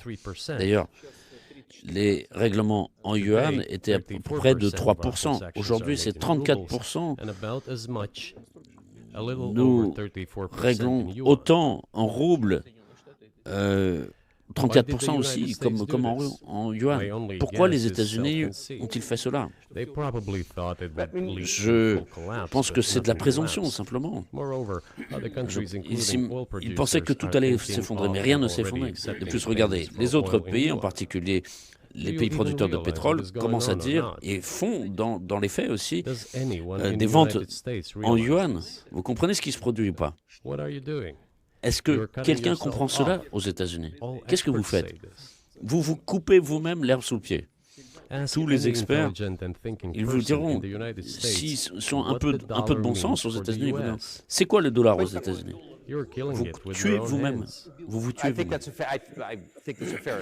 Oui, je pense que c'est une évaluation juste. Mais la question est de qu'est-ce qu'il y aura en Suisse? Et est-ce qu'il y aura, par exemple, la fracture met en danger l'ensemble du monde par la domination de l'économie chinoise? Il y a également une question de souveraineté. Est-ce que vous êtes inquiet par tout cela? Well, we have heard those boogeyman stories before. It is a boogeyman story. We're neighbors with China. On connaît ces histoires pour faire peur. Ce sont des histoires. Nous sommes voisins avec la Chine. Les voisins, c'est comme les gens de la famille, on ne choisit pas. Mais nous avons des milliers de kilomètres de frontières communes. C'est la première chose. Deuxième point, nous sommes habitués à cette coexistence depuis des siècles. Troisième point, la philosophie de politique extérieure chinoise n'est pas agressive. C'est toujours une recherche de compromis. C'est dans leur mentalité, nous le voyons. Le point suivant, c'est qu'on nous dit toujours, et vous avez essayé justement d'utiliser cet épouvantail sous une forme adoucie, mais en tout cas c'est toujours la même chose. Le volume de coopération avec la Chine augmente. La dynamique de coopération entre la Chine et l'Europe est plus importante que cette coopération entre la Chine et la Fédération de Russie. Demandez aux Européens, ils n'ont pas peur? Ils ont peut-être peur. Mais en tout cas, le marché chinois ils le visent, Chinese businesses are also mais ils sont exploring the confrontés à des European problèmes market. économiques et les entreprises Few chinoises Chinese businesses have small presence conquièrent in the United les marchés States. européens. Yes, the political decisions are such Et that donc, they il y a are trop trying peu to limit their d'entreprises cooperation with chinoises aux États-Unis. Oui, China. It is to les your own detriment, Mr. décisions Tucker, politiques sont that telles you qu'on are cherche à limiting limiter la cooperation coopération avec la with Chine. China. Monsieur You are Tucker, hurting yourself. vous allez It is a delicate à matter, l'encontre de vos and there intérêts. are no silver bullet En limitant la solutions, coopération just avec la as it is Chine, with the dollar. vous vous causez un dommage. So, C'est before très délicat. introducing any illegitimate Il n'y a pas de sanctions, solution toute faite ici, illegitimate in terms comme of avec the le dollar. Charter of the United Et donc, Nations, avant one d'adopter should des think sanctions very carefully illégitimes for du point de vue decision-makers de la disappears charte to be a de problem. l'ONU, il faut réfléchir. Et c'est un problème Vous auquel avez doivent dit réfléchir les que dirigeants. la guerre serait mieux si elle était entre deux alliances en compétition. Que pensez-vous Est-ce que vous pensez que s'il y avait une nouvelle administration après Joe Biden, vous seriez capable de rétablir la communication? Сейчас скажу, но чтобы закончить предыдущий вопрос. I will tell you, but let me finish the previous Je vais vous thought. répondre. We, together with Pour my colleague and clore la friend, question précédente. President Xi Jinping, set a goal On a to 200 reach milliards de $200 dollars. billion of Nous mutual sommes mis comme trade with objectif, China this year. avec mon collègue, le We have président Xi exceeded this Jinping, level. que cette année, According to nous our devions figures, avoir our 200 bilateral milliards trade with de China dollars totals already d'échanges 230 avec la Chine. Nous billion. avons And the dépassé Chinese statistics says ce it plafond. is Nous sommes déjà 230 $240 billion. milliards. Selon les statistiques chinoises, One more on est à important 240 milliards de Our dollars. trade is well balanced, Si on calcule en dollars, mutually complementary c'est in notre high-tech, volume d'échange avec la energy, Chine. scientific research and development. Et il y a une chose importante, It is very balanced. c'est que cet échange, As il for est BRICS, équilibré, where il est Russia took over the complémentaire sur presidency le this plan de year, technologie, The BRICS countries des technologies, are, by and large, des recherches developing very scientifiques. rapidly. Il est équilibré. En ce qui concerne les Look, BRICS, if la memory Russie serves me assure right, la présidence back in cette année 1992, the share of the et les pays des G7 BRICS se countries in développent the à un world rythme economy élevé. amounted to Regardez, si je me 47%, souviens bien, whereas in en 2022, it 1992, was down il me semble to, que I think, a little la over part 30%. des pays du G7 était de 47%. En 2022, The BRICS countries accounted for only 16% in 1992. elle est tombée But now their share is greater Je than crois, that of the aux G7. environs de 30%. It has nothing to do with the events La in part des pays des Ukraine. BRICS This en is due to the 1992, trends of elle global était de development 16% and seulement. world economy, Aujourd'hui, as I mentioned elle just now. dépasse celui And du this is G7. inevitable. Et c'est pas This will lié à keep des événements en happening. Ukraine. It is C'est like une the rise of tendance the sun. d'évolution du You monde, cannot du prevent the sun from développement rising. You have to économique adapt to it. partout, et c'est inévitable. How do the Et ça United va se States poursuivre. adapt? With De the même help que of le soleil force, se lève, on ne peut pas sanctions, l'empêcher. pressure, Il faut bombings, s'adapter. and use of armed forces. Et comment les États-Unis s'adaptent? Par la This is force. about self-conceit. Des sanctions, des Your pressions. political establishment does des not bombardements, understand l'usage that de the la world force. is changing under objective Et les gens ne circumstances. comprennent pas votre And in élite order to politique. preserve your level, Le monde even if évolue de someone façon aspires, objective. pardon me, to the Et level donc, of il faut prendre des dominance, décisions you have to make the right appropriées decisions à in a temps competent and pour timely manner. suivre le niveau. Excusez-moi, Such mais brutal actions, including with regard si to vous voulez Russia and, avoir say, un other niveau de countries, domination, are il y a counterproductive. des actions, des agissements, This notamment is à an l'égard de la obvious Russie fact. et It has d'autres pays already qui become finalement evident. vont être contre-productifs. Ça devient You just évident asked me aujourd'hui. if another leader comes and changes something. Vous m'avez It demandé, is not about the leader. s'il y a un nouveau It is not dirigeant, about qu'est-ce the que ça va changer? personality of a La question, particular c'est pas le person. dirigeant, I had a very good pas la relationship personnalité with, d'une say, personne Bush. concrète. J'ai de I know bonnes that in the relations United States, avec Bush, par exemple. he was portrayed as Je- some kind of a country boy Je who sais qu'il a does été not présenté aux understand États-Unis English. comme un I plouc assure qui you comprend that rien. this Je vous is assure not the case. que c'est pas le I cas. think he made a lot of mistakes with regard to Je Russia considère too. qu'à l'égard de la Russie, I told you il a about aussi fait beaucoup 2008 and the d'erreurs. decision in Bucharest to Je vous ai open parlé the de l'année NATO's 2008 doors to for Ukraine et and de la so on. décision de Bucarest d'ouvrir That les portes de happened during l'OTAN his presidency. à l'Ukraine et He ainsi de actually suite. exercised pressure C'était, on the Europeans. c'est lui qui a exercé But des in pressions sur les general, on a Européens. personal human level, Mais dans l'ensemble, I had a sur le very plan good relationship with him. Humain, He was no worse j'avais than de any bonnes other relations, de American, très bonnes relations Russian avec or lui. European politician. Il I n'est pas assure plus you, stupide he que n'importe quel understood what he was doing Américain as ou well as Russe, others. Européen. I had such Je vous assure personal qu'il comprenait ce qu'il relationships with faisait Trump comme as les autres. Et j'avais aussi des relations personnelles avec Trump. La question, c'est pas la personnalité de l'individu, c'est l'humeur dans laquelle se trouve l'élite. Si la société américaine veut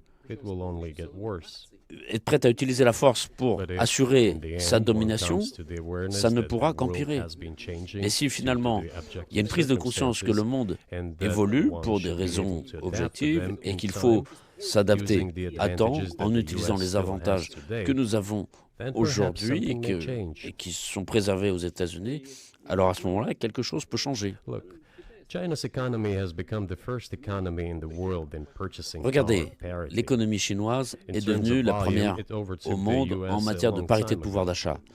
Ils ont dépassé les Américains depuis longtemps. Ensuite, donc, les Indiens, 1,5 milliard d'habitants, le Japon, et ensuite, à la 5e place, la Russie. La Russie, l'an dernier, est devenue la première économie d'Europe, malgré toutes les sanctions et restrictions. C'est normal de votre point de vue? Les sanctions, les restrictions, l'impossibilité d'effectuer des règlements de dollars, le débranchement du système SWIFT, les sanctions contre nos navires qui transportent du pétrole, les sanctions en matière aéronautique, les sanctions dans tous les domaines. Le plus grand nombre de sanctions qui sont adoptées dans le monde le sont contre la Russie. Et nous sommes devenus la première économie du monde pendant ce temps. Les instruments utilisés par les États-Unis sont inefficaces. Il faut réfléchir. Si cette prise de conscience vient chez l'élite, alors à ce moment-là, le chef de l'État agira de façon à satisfaire les électeurs et ceux qui prennent des décisions à différents niveaux. Et alors, quelque chose pourrait changer.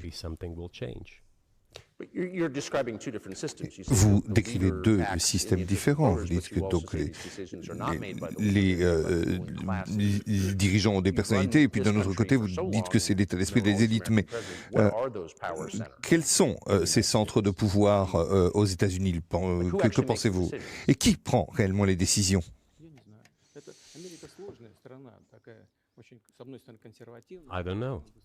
Je ne sais pas.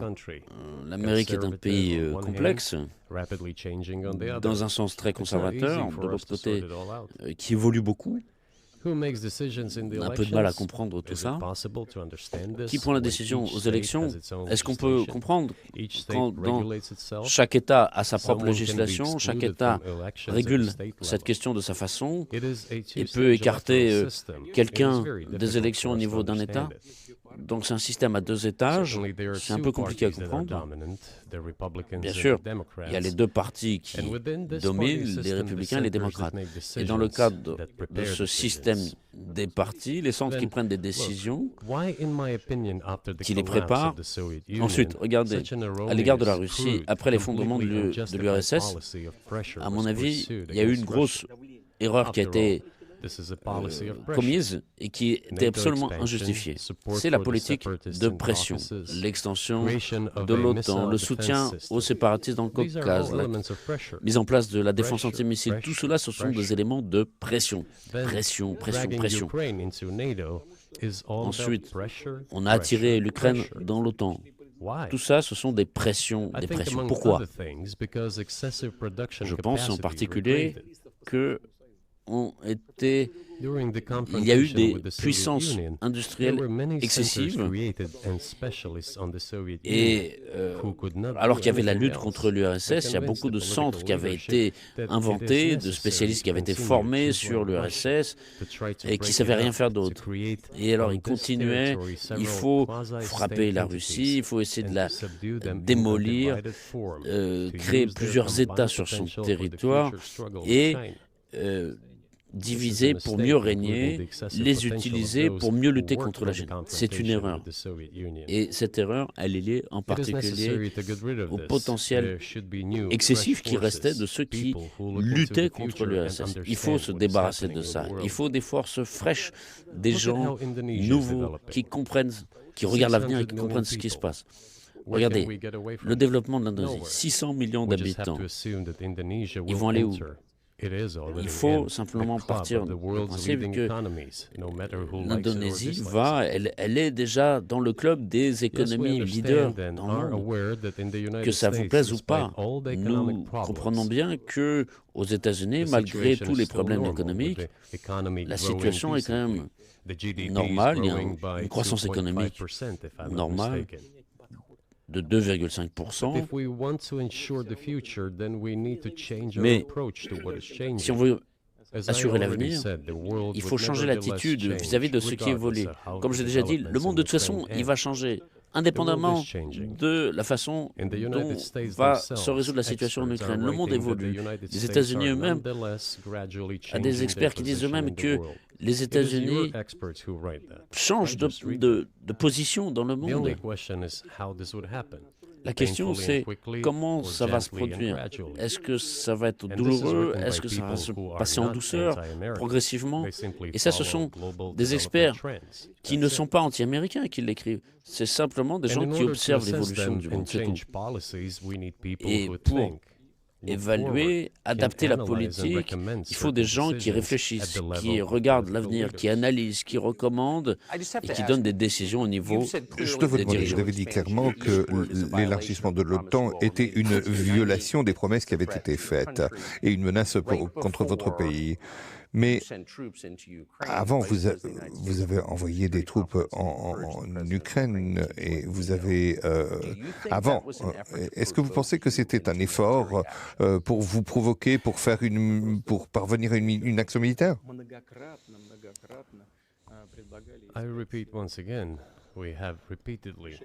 Je le répète encore une fois, nous avons souvent proposé une solution au problème qui est apparu en Ukraine après le coup d'État de 2014, par des moyens pacifiques.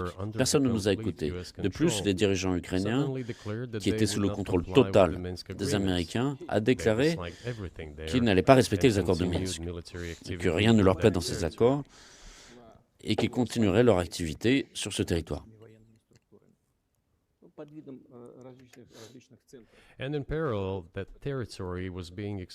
Et parallèlement, on a assisté à une conquête de ces territoires par les structures militaires de l'OTAN, avec la formation de cadres, et donc des bases ont été établies. En Ukraine, une loi a été adoptée pour dire que les Russes ne sont même pas une nation, mais au contraire qu'il y a des lois qui nient ces droits en Ukraine, qui a eu en cadeau ce peuple russe, et on dit que ce n'est pas un peuple titulaire. Ça vous paraît normal? Et tout ça, ensemble, a suscité la décision de mettre fin à cette guerre lancée par les néo-nazis en Ukraine en 2014. Par la force. Pensez-vous que Zelensky a une certaine liberté de négociation?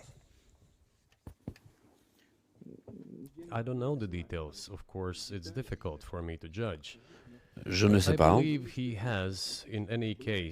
ne peux pas juger des détails, mais je pense qu'en tout cas, oui, il y a quelque chose. Son père avait fait la guerre contre les nazis pendant la guerre. Et j'en ai parlé avec lui une fois. Je lui ai dit, Volodya, qu'est-ce que tu fais? Pourquoi tu soutiens aujourd'hui les néo-nazis en Ukraine? Quand ton père a lutté contre les nazis, il était sur le front. Je ne vais pas vous dire ce qu'il m'a répondu. C'est une autre histoire. Je considère que ce n'est pas convenable. En ce qui concerne la liberté de choix, pourquoi pas? Il est venu au pouvoir pour satisfaire les attentes du peuple ukrainien, pour apporter la paix, il l'avait dit, et c'est ça qui fait qu'il a remporté les élections avec un avantage fort. Mais une fois arrivé au pouvoir, il y a eu deux choses. La première chose, c'est ne pas se disputer avec les néo-nazis et les nationalistes parce qu'ils sont très actifs, très agressifs et on peut s'attendre à tout de leur part. Deuxième plan, les Occidentaux, dirigés par les États-Unis, le soutient et soutient tous ceux qui luttent contre la Russie. C'est avantageux, c'est plus sûr. Et donc, il a occupé cette position malgré les promesses faites à son peuple de cesser la guerre en Ukraine. Il a trompé ses électeurs. Pensez-vous qu'il avait la liberté, avant 2022, de parler avec vous? Est-ce qu'il peut le faire aujourd'hui?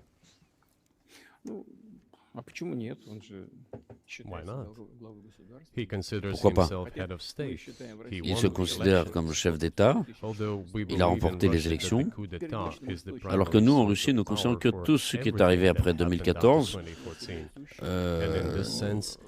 a pour source de pouvoir un coup d'État. Et donc, dans ce sens, les autorités actuelles sont mauvaises. Et donc, il se reconnaît comme président, il est reconnu comme tel par les États-Unis, par toute l'Europe et le reste du monde. Donc, pourquoi pas? Oui, il peut. Nous avons eu des discussions avec l'Ukraine à Istanbul, on s'était mis d'accord, il le savait. De plus, le chef du groupe de négociation, M. Arachamia, je crois que c'est son nom de famille, dirige toujours un groupe parlementaire du parti du président à la Rada. Il dirige ce groupe parlementaire à la Rada. Donc dans le Parlement du pays, il est toujours là-bas. Il a même apposé sa signature sur le document dont je vous parle. Et ensuite, publiquement, il a déclaré au monde entier, nous étions prêts à signer ce document, mais M. Johnson, à l'époque Premier ministre britannique, il est venu, nous a déconseillé de le faire. Il a dit qu'il valait mieux continuer à lutter contre la Russie. Il nous donnerait tout ce qu'il faudrait pour compenser tout ce que nous aurions perdu dans les combats contre la Russie. Et cette déclaration, elle a été publiée. Il l'a dit publiquement. Est-ce qu'ils peuvent y revenir? Ça, c'est une question. Est-ce qu'ils veulent ou pas? Et ensuite, M. le Président ukrainien a signé un décret lui interdisant de mener des négociations. Alors qu'il change ce décret, nous n'avons jamais renoncé à avoir des discussions. Nous n'avons jamais. Ils disent, est-ce que la Russie est prête? Mais nous n'avons jamais refusé. Alors qu'il annule son décret et qu'il commence les discussions. On n'a jamais refusé, nous. Et eux, ils ont satisfait la demande de M. Johnson. Il me semble que c'est stupide et tragique. Et comme l'a dit M. Arachamia, nous aurions pu arrêter la guerre il y a 1 an et demi, cesser les combats. Mais les Anglais nous ont dit de ne pas le faire.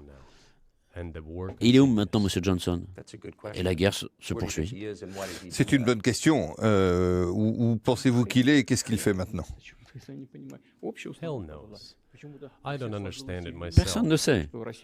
Moi, je ne comprends pas. La situation était telle à son moment. Tout le monde avait l'illusion que la Russie pouvait être vaincue sur le champ de bataille. C'était de la présomption, c'était peut-être sincère, mais ce n'était pas intelligent. Vous avez décrit d'autres connexions entre la Russie et l'Ukraine, les relations, l'Église orthodoxe ou autres. Qu'est-ce que cela signifie pour vous? Vous êtes un dirigeant chrétien. Et quel effet cela a sur vous?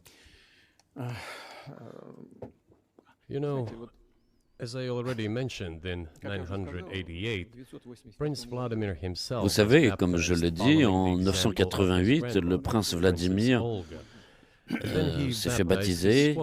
Il a baptisé la princesse Olga et ensuite il a baptisé sa droujina, son armée. C'est un processus qui a occupé plusieurs années. On est passé du paganisme au christianisme, ça a occupé beaucoup d'années. Et finalement, l'orthodoxie, le christianisme oriental s'est enraciné dans la conscience du peuple russe et la Russie s'est étendue. Elle a intégré différents peuples qui professent d'autres religions, l'islam, le bouddhisme, le judaïsme. Et la Russie a toujours respecté ceux qui confessent d'autres religions. C'est une force. C'est très clair. Et dans toutes les grandes religions mondiales dont je viens parler, qui sont des religions traditionnelles pour la Fédération de Russie, en fait, la thèse principale, les valeurs essentielles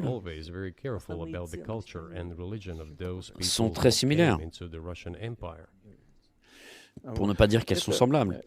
Et toujours les autorités russes ont toujours eu une attitude respectueuse envers cette culture et la confession des différents peuples au sein de l'Empire russe. Et à mon avis, c'est un gage de sécurité et de développement. Tous ces peuples considèrent la Russie comme leur patrie. Et si par exemple tous les pays, je ne sais pas, en Amérique latine ou en Europe se déplacent, les gens viennent avec, en venant de leur patrie, par exemple dans des pays européens, et ceux qui ont différentes religions en Russie, ils se considèrent en Russie comme dans leur patrie. Ils n'ont pas d'autre patrie. Nous sommes ensemble. C'est une grande famille. Et nos valeurs traditionnelles, elles sont très similaires. Et quand je dis une grande famille, je dis que chacun a sa famille, c'est la base de notre société, et que si nous parlons de la patrie, de la famille, sont liées très concrètement entre elles, c'est la vérité.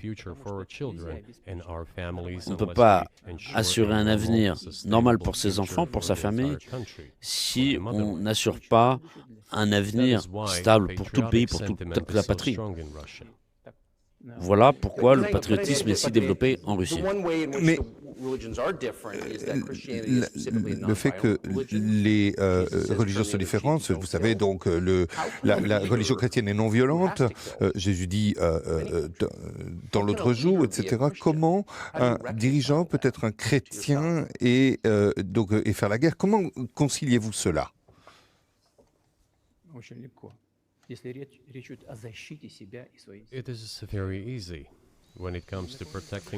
C'est facile. Si on parle de la défense de soi-même, de sa famille, de sa patrie, nous n'agressons personne.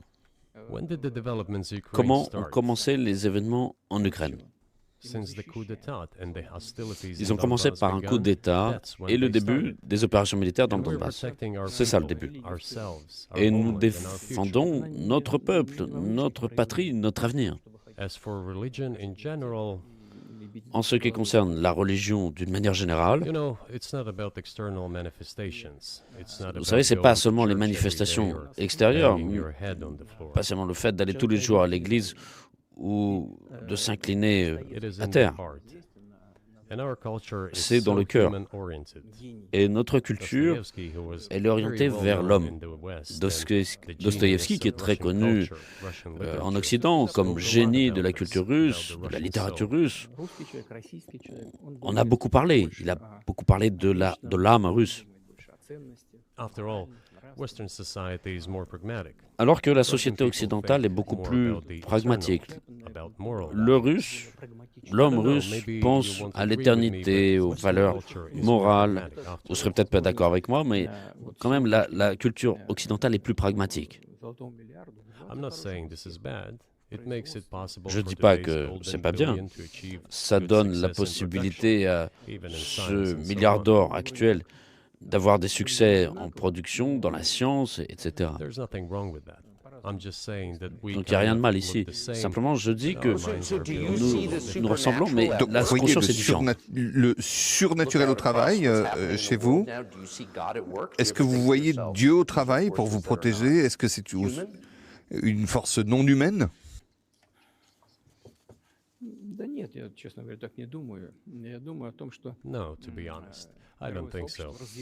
Non, honnêtement, c'est pas ce que je pense. Je pense que la communauté internationale se développe selon ses propres lois. Elles sont telles qu'elles existent. On ne peut pas s'en passer, c'est toujours ce qui s'est passé dans l'humanité. Certains peuples se sont levés, sont devenus plus forts, et puis ils ont disparu de l'arène internationale Et There's probably no need for me to give examples, but we could j'ai start pas with the besoin Genghis de donner Khan d'exemples. and Ici, on peut Horde commencer conquers, par the Golden Horde, les and then end ordines with the Genghis Roman Khan, Empire.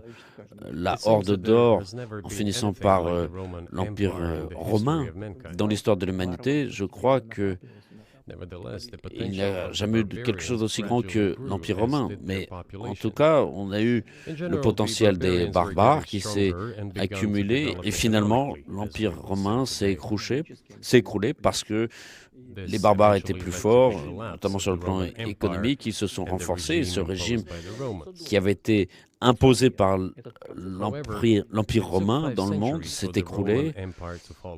Il a mis 500 ans à s'écrouler. C'est un processus qui était très long, 500 ans. La différence avec la situation d'aujourd'hui, c'est le processus d'évolution est beaucoup plus rapide aujourd'hui qu'à l'époque du Grand Empire romain. Alors, quand est-ce que va commencer l'empire de l'intelligence artificielle? You're asking increasingly more complicated questions. To answer them, you Vous need to me be posez des questions an de plus en plus expert in big difficiles. numbers, Pour répondre, data il faut bien sûr and être AI. spécialiste dans Mankind is les currently grands facing nombres et many dans threats due to l'intelligence the genetic artificielle. researches. Il y a beaucoup de It menaces is now face à possible to create l'humanité a en matière de superhuman, génétique. a On specialized peut créer human un being, surhomme, a un homme genetically spécial, engineered un homme athlete, guerrien, un scientist, homme military scientifique, un homme There are reports sportif. that Elon Musk has already On had dit a qu'aux chip États-Unis, Elon implanted Musk in the human a brain déjà in the implanté USA. une puce dans la tête d'un homme. What do you think of that? Que pensez-vous de ça? Well, I think there's no pense stopping Elon que Musk. on peut He pas will arrêter do as Musk. he sees fit. Il va faire ce qu'il Nevertheless, considérera we need to comme find nécessaire. some common Mais ground with him, il faut se mettre search d'accord for avec ways lui. to persuade him. Il faut I chercher think des he's a moyens de le smart person. convaincre. I truly believe he Je pense que is. c'est quelqu'un d'intelligent. So you need to reach an Je suis agreement with convaincu him que- because this qu'il est intelligent. process Il faut se needs mettre to be d'accord avec lui pour- formalized and il subjected faut to certain rules. Placer ce processus dans des cadres bien précis. Humanity has to consider what is going to happen due to the newest development in L'humanité, bien genetics. sûr, doit réfléchir à ce qui va se passer compte tenu de ces évolutions sur le plan de l'intelligence artificielle, de la génétique. Donc, comprendre ce qui peut se produire à l'étape suivante. Once mankind felt an existential threat coming from nuclear Et weapons, quand l'humanité all comprend nuclear cette nations menace, began to come to terms à with cause one de l'arme another since nucléaire, they par exemple, realized tout le monde s'est mis d'accord à ce moment-là, parce que tout le monde comprenait qu'un mauvais usage pourrait mener à une destruction totale. It is impossible to stop research in genetics or AI Quand on today, comprendra just as it que was impossible ce to stop développement the use sans of contrôle gunpowder back in the day. et sans limite de l'intelligence artificielle ou de la génétique, à ce moment-là, je pense qu'il y a des But as soon recherches. as we realized that the threat De même comes que from ce n'était pas possible de unbridled cacher and uncontrolled la création de la development poudre of AI, et d'autres inventions genetics, or qui any sont other survenues dans field, l'histoire de the l'humanité. time Mais will come quand to reach an international l'homme sent une agreement menace sur on lui-même, how to à ce regulate moment-là, these things. on a une période qui s'instaure où I on comprend qu'il faut se mettre d'accord. J'apprécie beaucoup le temps que vous nous donnez. Merci beaucoup. Est-ce que je peux poser une question? Evan Gershkovitz, who's the Wall Street Journal reporter, he's 32. Donc, il y a And he's been in prison for almost a year. un journaliste américain qui est en prison depuis plus d'une année maintenant. Without getting into details of it, or your Est-ce version que of what happened, if as a sign of je your peux, sans rentrer dans la version you'd be willing est-ce que de ce qui s'est passé, mais est-ce que vous ferez ce qu'il faut pour qu'il puisse revenir aux États-Unis? Мы столько сделали жестов доброй воли, что, мне кажется, мы исчерпали все линии. We have done so many gestures of goodwill. Nous avons fait tant de gestes de bonne volonté. We have run out of Je them. pense qu'on a dépassé toutes les limites. Но We have never seen anyone On n'a jamais eu de reciprocate to us in a réponse similar manner. Équivalente However, in à nos gestes theory, de we bonne can volonté. say that we do not Mais rule en out that principe, we nous can sommes do prêts исключаем à dire que nous n'excluons pas if our partners take de faire reciprocal steps. un geste встречном движении со стороны нашей. s'il y a When I une talk about réponse the de l'autre partners, côté. I first of all refer to special services. Et quand je parle de De l'autre côté, ce que je veux dire, je parle bien sûr des services spéciaux, ils sont en contact entre eux, ils parlent de ce sujet. Il n'y a pas de tabou qui empêche de régler ce problème. Nous sommes prêts à le régler. Mais il y a des conditions très claires que nous discutons avec nos partenaires au niveau des services spéciaux. Je pense qu'on peut se mettre d'accord. Alors, tout ceci a lieu depuis des siècles. Les pays s'espionnent, espionnent les frontières des autres, etc. Donc, dans notre pays, je pense... Alors, ce qui fait la différence, c'est que donc on peut espionner, on peut, et chacun sait tout ça. Il y a des échanges d'espions, mais ici, il est dans une catégorie différente.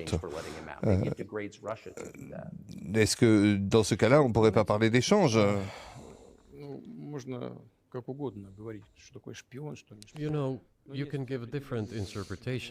Vous savez, on peut dire ce qu'on veut sur ce qu'est un espion ou pas un espion, mais il y a des choses très concrètes qui sont prévues par la loi.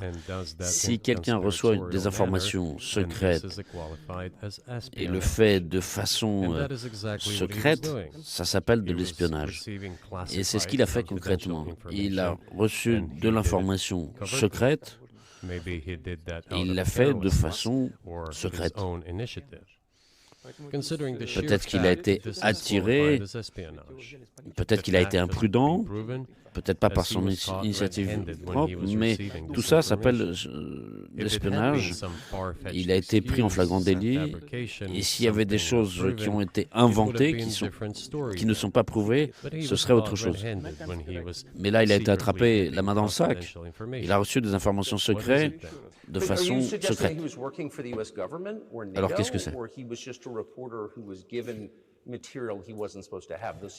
Alors, les choses peuvent être extrêmement différentes. Il peut y avoir différentes choses.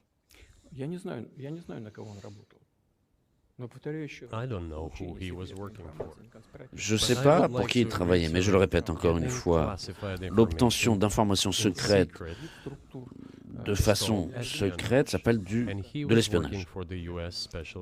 Et il travaillait dans l'intérêt des services secrets américains, peut-être d'autres structures. Je ne pense pas qu'il ait travaillé pour Monaco. Je ne pense pas que Monaco soit intéressé à obtenir ces informations. Ce sont les services secrets qui doivent se mettre d'accord entre eux, vous comprenez? Il y a des pratiques qui sont connues, il y a des gens qui, à mon avis, ne sont pas liés aux services secrets. Écoutez, moi je vais vous dire, dans un pays ce sont les États-Unis, il y a un homme qui, pour des considérations patriotiques, a liquidé dans une capitale européenne un bandit. Vous savez, pendant ce qui s'est passé dans le Caucase, vous savez ce que faisait ce type? J'ai pas envie, mais je vais quand même le faire. Il mettait nos soldats qui avaient été faits prisonniers sur une voiture, et ensuite, il faisait passer des voitures sur leur tête. C'est quoi ce type? Est-ce que c'est un homme? On a trouvé un patriote qui l'a tué dans une capitale européenne. Il l'a fait à son initiative propre. Ou pas, ça, c'est une autre question. Oui, mais c'est une histoire complètement différente. Il a fait autre chose. Non, il n'est pas journaliste. Je le répète encore une fois. C'est un journaliste qui a reçu des informations secrètes de façon secrète. Oui, c'est une autre histoire. Je parle simplement de ces gens qui sont en fait sous le contrôle des autorités américaines, ou qu'ils soient en prison, entre les services secrets, il y a un dialogue. Ça doit se faire en douce, tranquillement, au niveau professionnel. S'il y a des contacts, qu'ils se poursuivent. Je n'exclus pas que cette personne, vous a parlé, M. Gershkovitch, puisse revoir sa patrie. Pourquoi pas? Ça n'a aucun sens de le tenir plus ou moins longtemps en prison aussi, que nos collègues des services secrets et aussi du côté américain cherchent une solution pour résoudre ce problème. Nous ne sommes pas fermés aux discussions. De plus, ces discussions sont menées. Il y a beaucoup de cas où nous avons pu nous mettre d'accord. Ça peut être le cas ici aussi, mais il faut se mettre d'accord.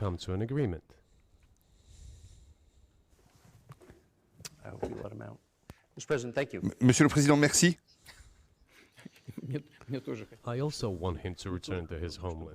Moi aussi, je voudrais qu'il puisse rentrer chez lui finalement. Je le dis tout à fait sincèrement. Mais je le répète, il y a un dialogue qui est en cours. Plus nous rendons publics ces éléments, plus c'est difficile de les résoudre. Tout doit se Je me faire demandais tranquillement. si il est vrai, avec la guerre, je pense que j'aurais une question encore, c'est que peut-être que vous ne voudrez pas répondre pour des raisons stratégiques, mais est-ce que vous êtes inquiet sur le fait que ce qui se passe en Ukraine pourrait aboutir à quelque chose de plus important et d'encore plus horrible?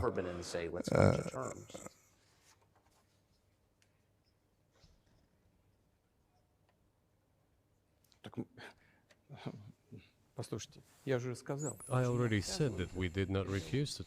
Écoutez, je l'ai déjà dit, nous ne refusons pas de discuter. Nous ne refusons pas. C'est la partie occidentale. Et l'Ukraine, évidemment, est un satellite des États-Unis aujourd'hui. C'est évident. Et je ne voudrais pas que ce soit comme une insulte ou comme une humiliation, mais on comprend bien ce qui se passe aujourd'hui. Le soutien financier, 72 milliards, a été donné au deuxième plan, il y a l'Allemagne, d'autres pays européens, des dizaines de milliards de dollars qui sont envoyés en Ukraine. C'est énorme, il y a un trafic d'armes. Dites aux dirigeants ukrainiens, d'accord, mettez-vous d'accord, supprimez votre décret stupide, mettez-vous, asseyez-vous et Mais vous l'avez déjà discutez. dit. Vous avez dit que l'Ukraine avait été empêchée par l'ancien Premier ministre britannique et par l'administration Biden. Donc ce n'est pas nouveau, les pays qui parlent avec d'autres pays. Mais est-ce qu'il ne faudrait pas discuter directement avec l'administration Biden qui prend ces décisions? Если администрация Зеленского на Украине отказалась от переговоров, Si l'administration Zelensky en Ukraine a refusé de mener des discussions, je pars du principe qu'ils l'ont fait sur ordre de Washington. Si maintenant Washington voit que c'est une mauvaise décision, eh bien qu'ils y renoncent, qu'ils trouvent un prétexte qui ne soit vexant pour personne. C'est pas nous qui avons pris cette décision, c'est eux qui l'ont pris cette décision et qu'ils y renoncent, c'est tout. Ils ont pris une décision qui était mauvaise. Maintenant, c'est nous qui devons trouver une solution au problème et corriger leurs erreurs. C'est eux qui se sont trompés. Eh bien, qui corrigent leurs fautes. Nous sommes d'accord. Pour ne pas qu'il y ait de malentendus, pour être sûr d'avoir compris, vous êtes prêt à négocier sur ce qui se passe en Ukraine?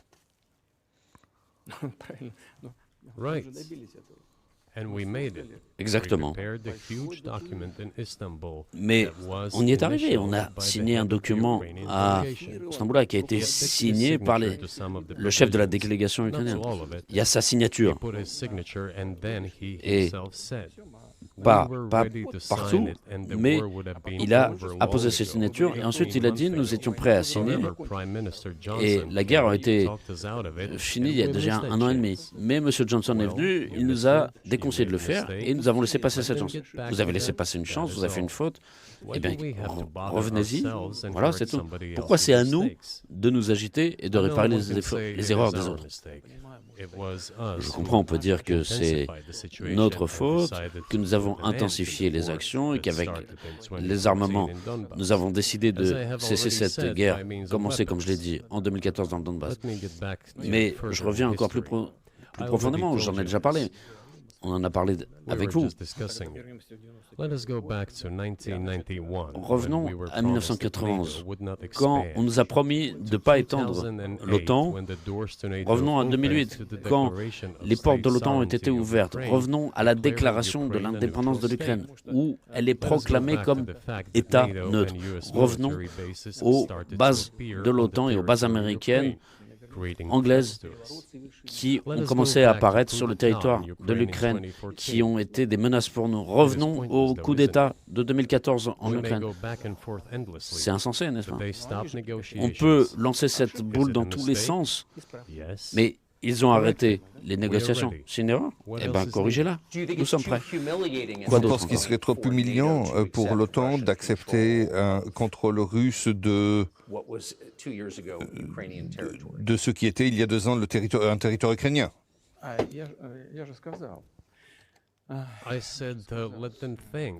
Je l'ai dit. Qu'ils réfléchissent comment le faire de façon honnête. Il y a des solutions, si on le veut.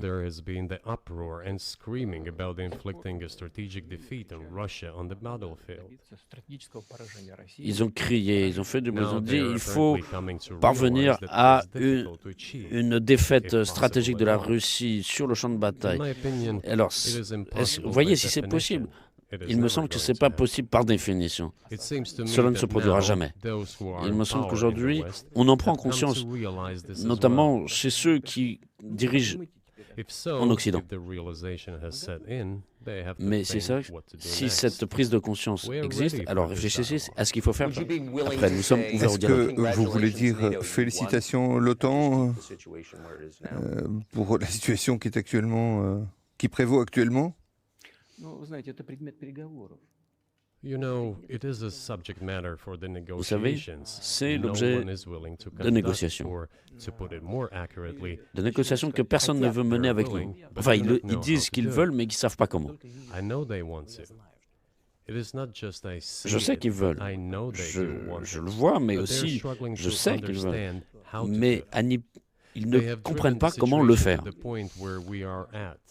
Et c'est eux qui ont provoqué cette situation dans laquelle nous nous trouvons. Ce n'est pas nous, mais nos partenaires, nos opposants qui l'ont fait. D'accord, qu'ils réfléchissent maintenant comment aller dans l'autre sens. Nous ne sommes pas contre. Ce serait ridicule si ce n'était pas si triste.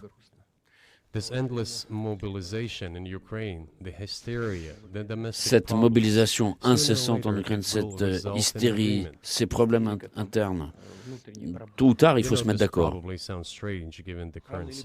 Et vous savez, c'est peut-être même bizarre de le dire dans la situation actuelle, mais de toute façon, les relations entre les peuples seront restaurées.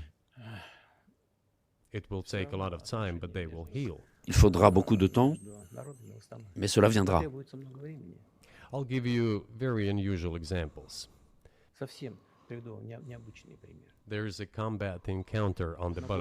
Je vais vous donner des exemples originaux. Il y a des contacts, concrètement sur le terrain, et des soldats ukrainiens sont encerclés.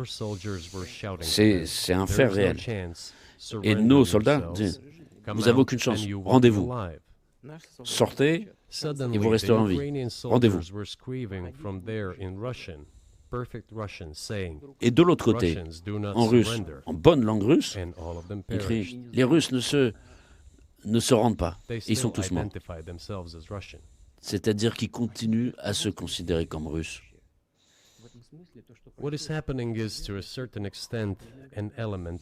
En ce sens, ce qui se produit, c'est un élément de guerre civile. Et tout le monde pense en Occident que c'est une guerre qui use une partie du peuple russe contre l'autre. Non, il y aura une réunification. C'est inévitable. Pourquoi les autorités ukrainiennes saccagent l'Église orthodoxe russe? Parce qu'elle unit non pas des territoires, mais l'âme, et personne ne pourra casser cela.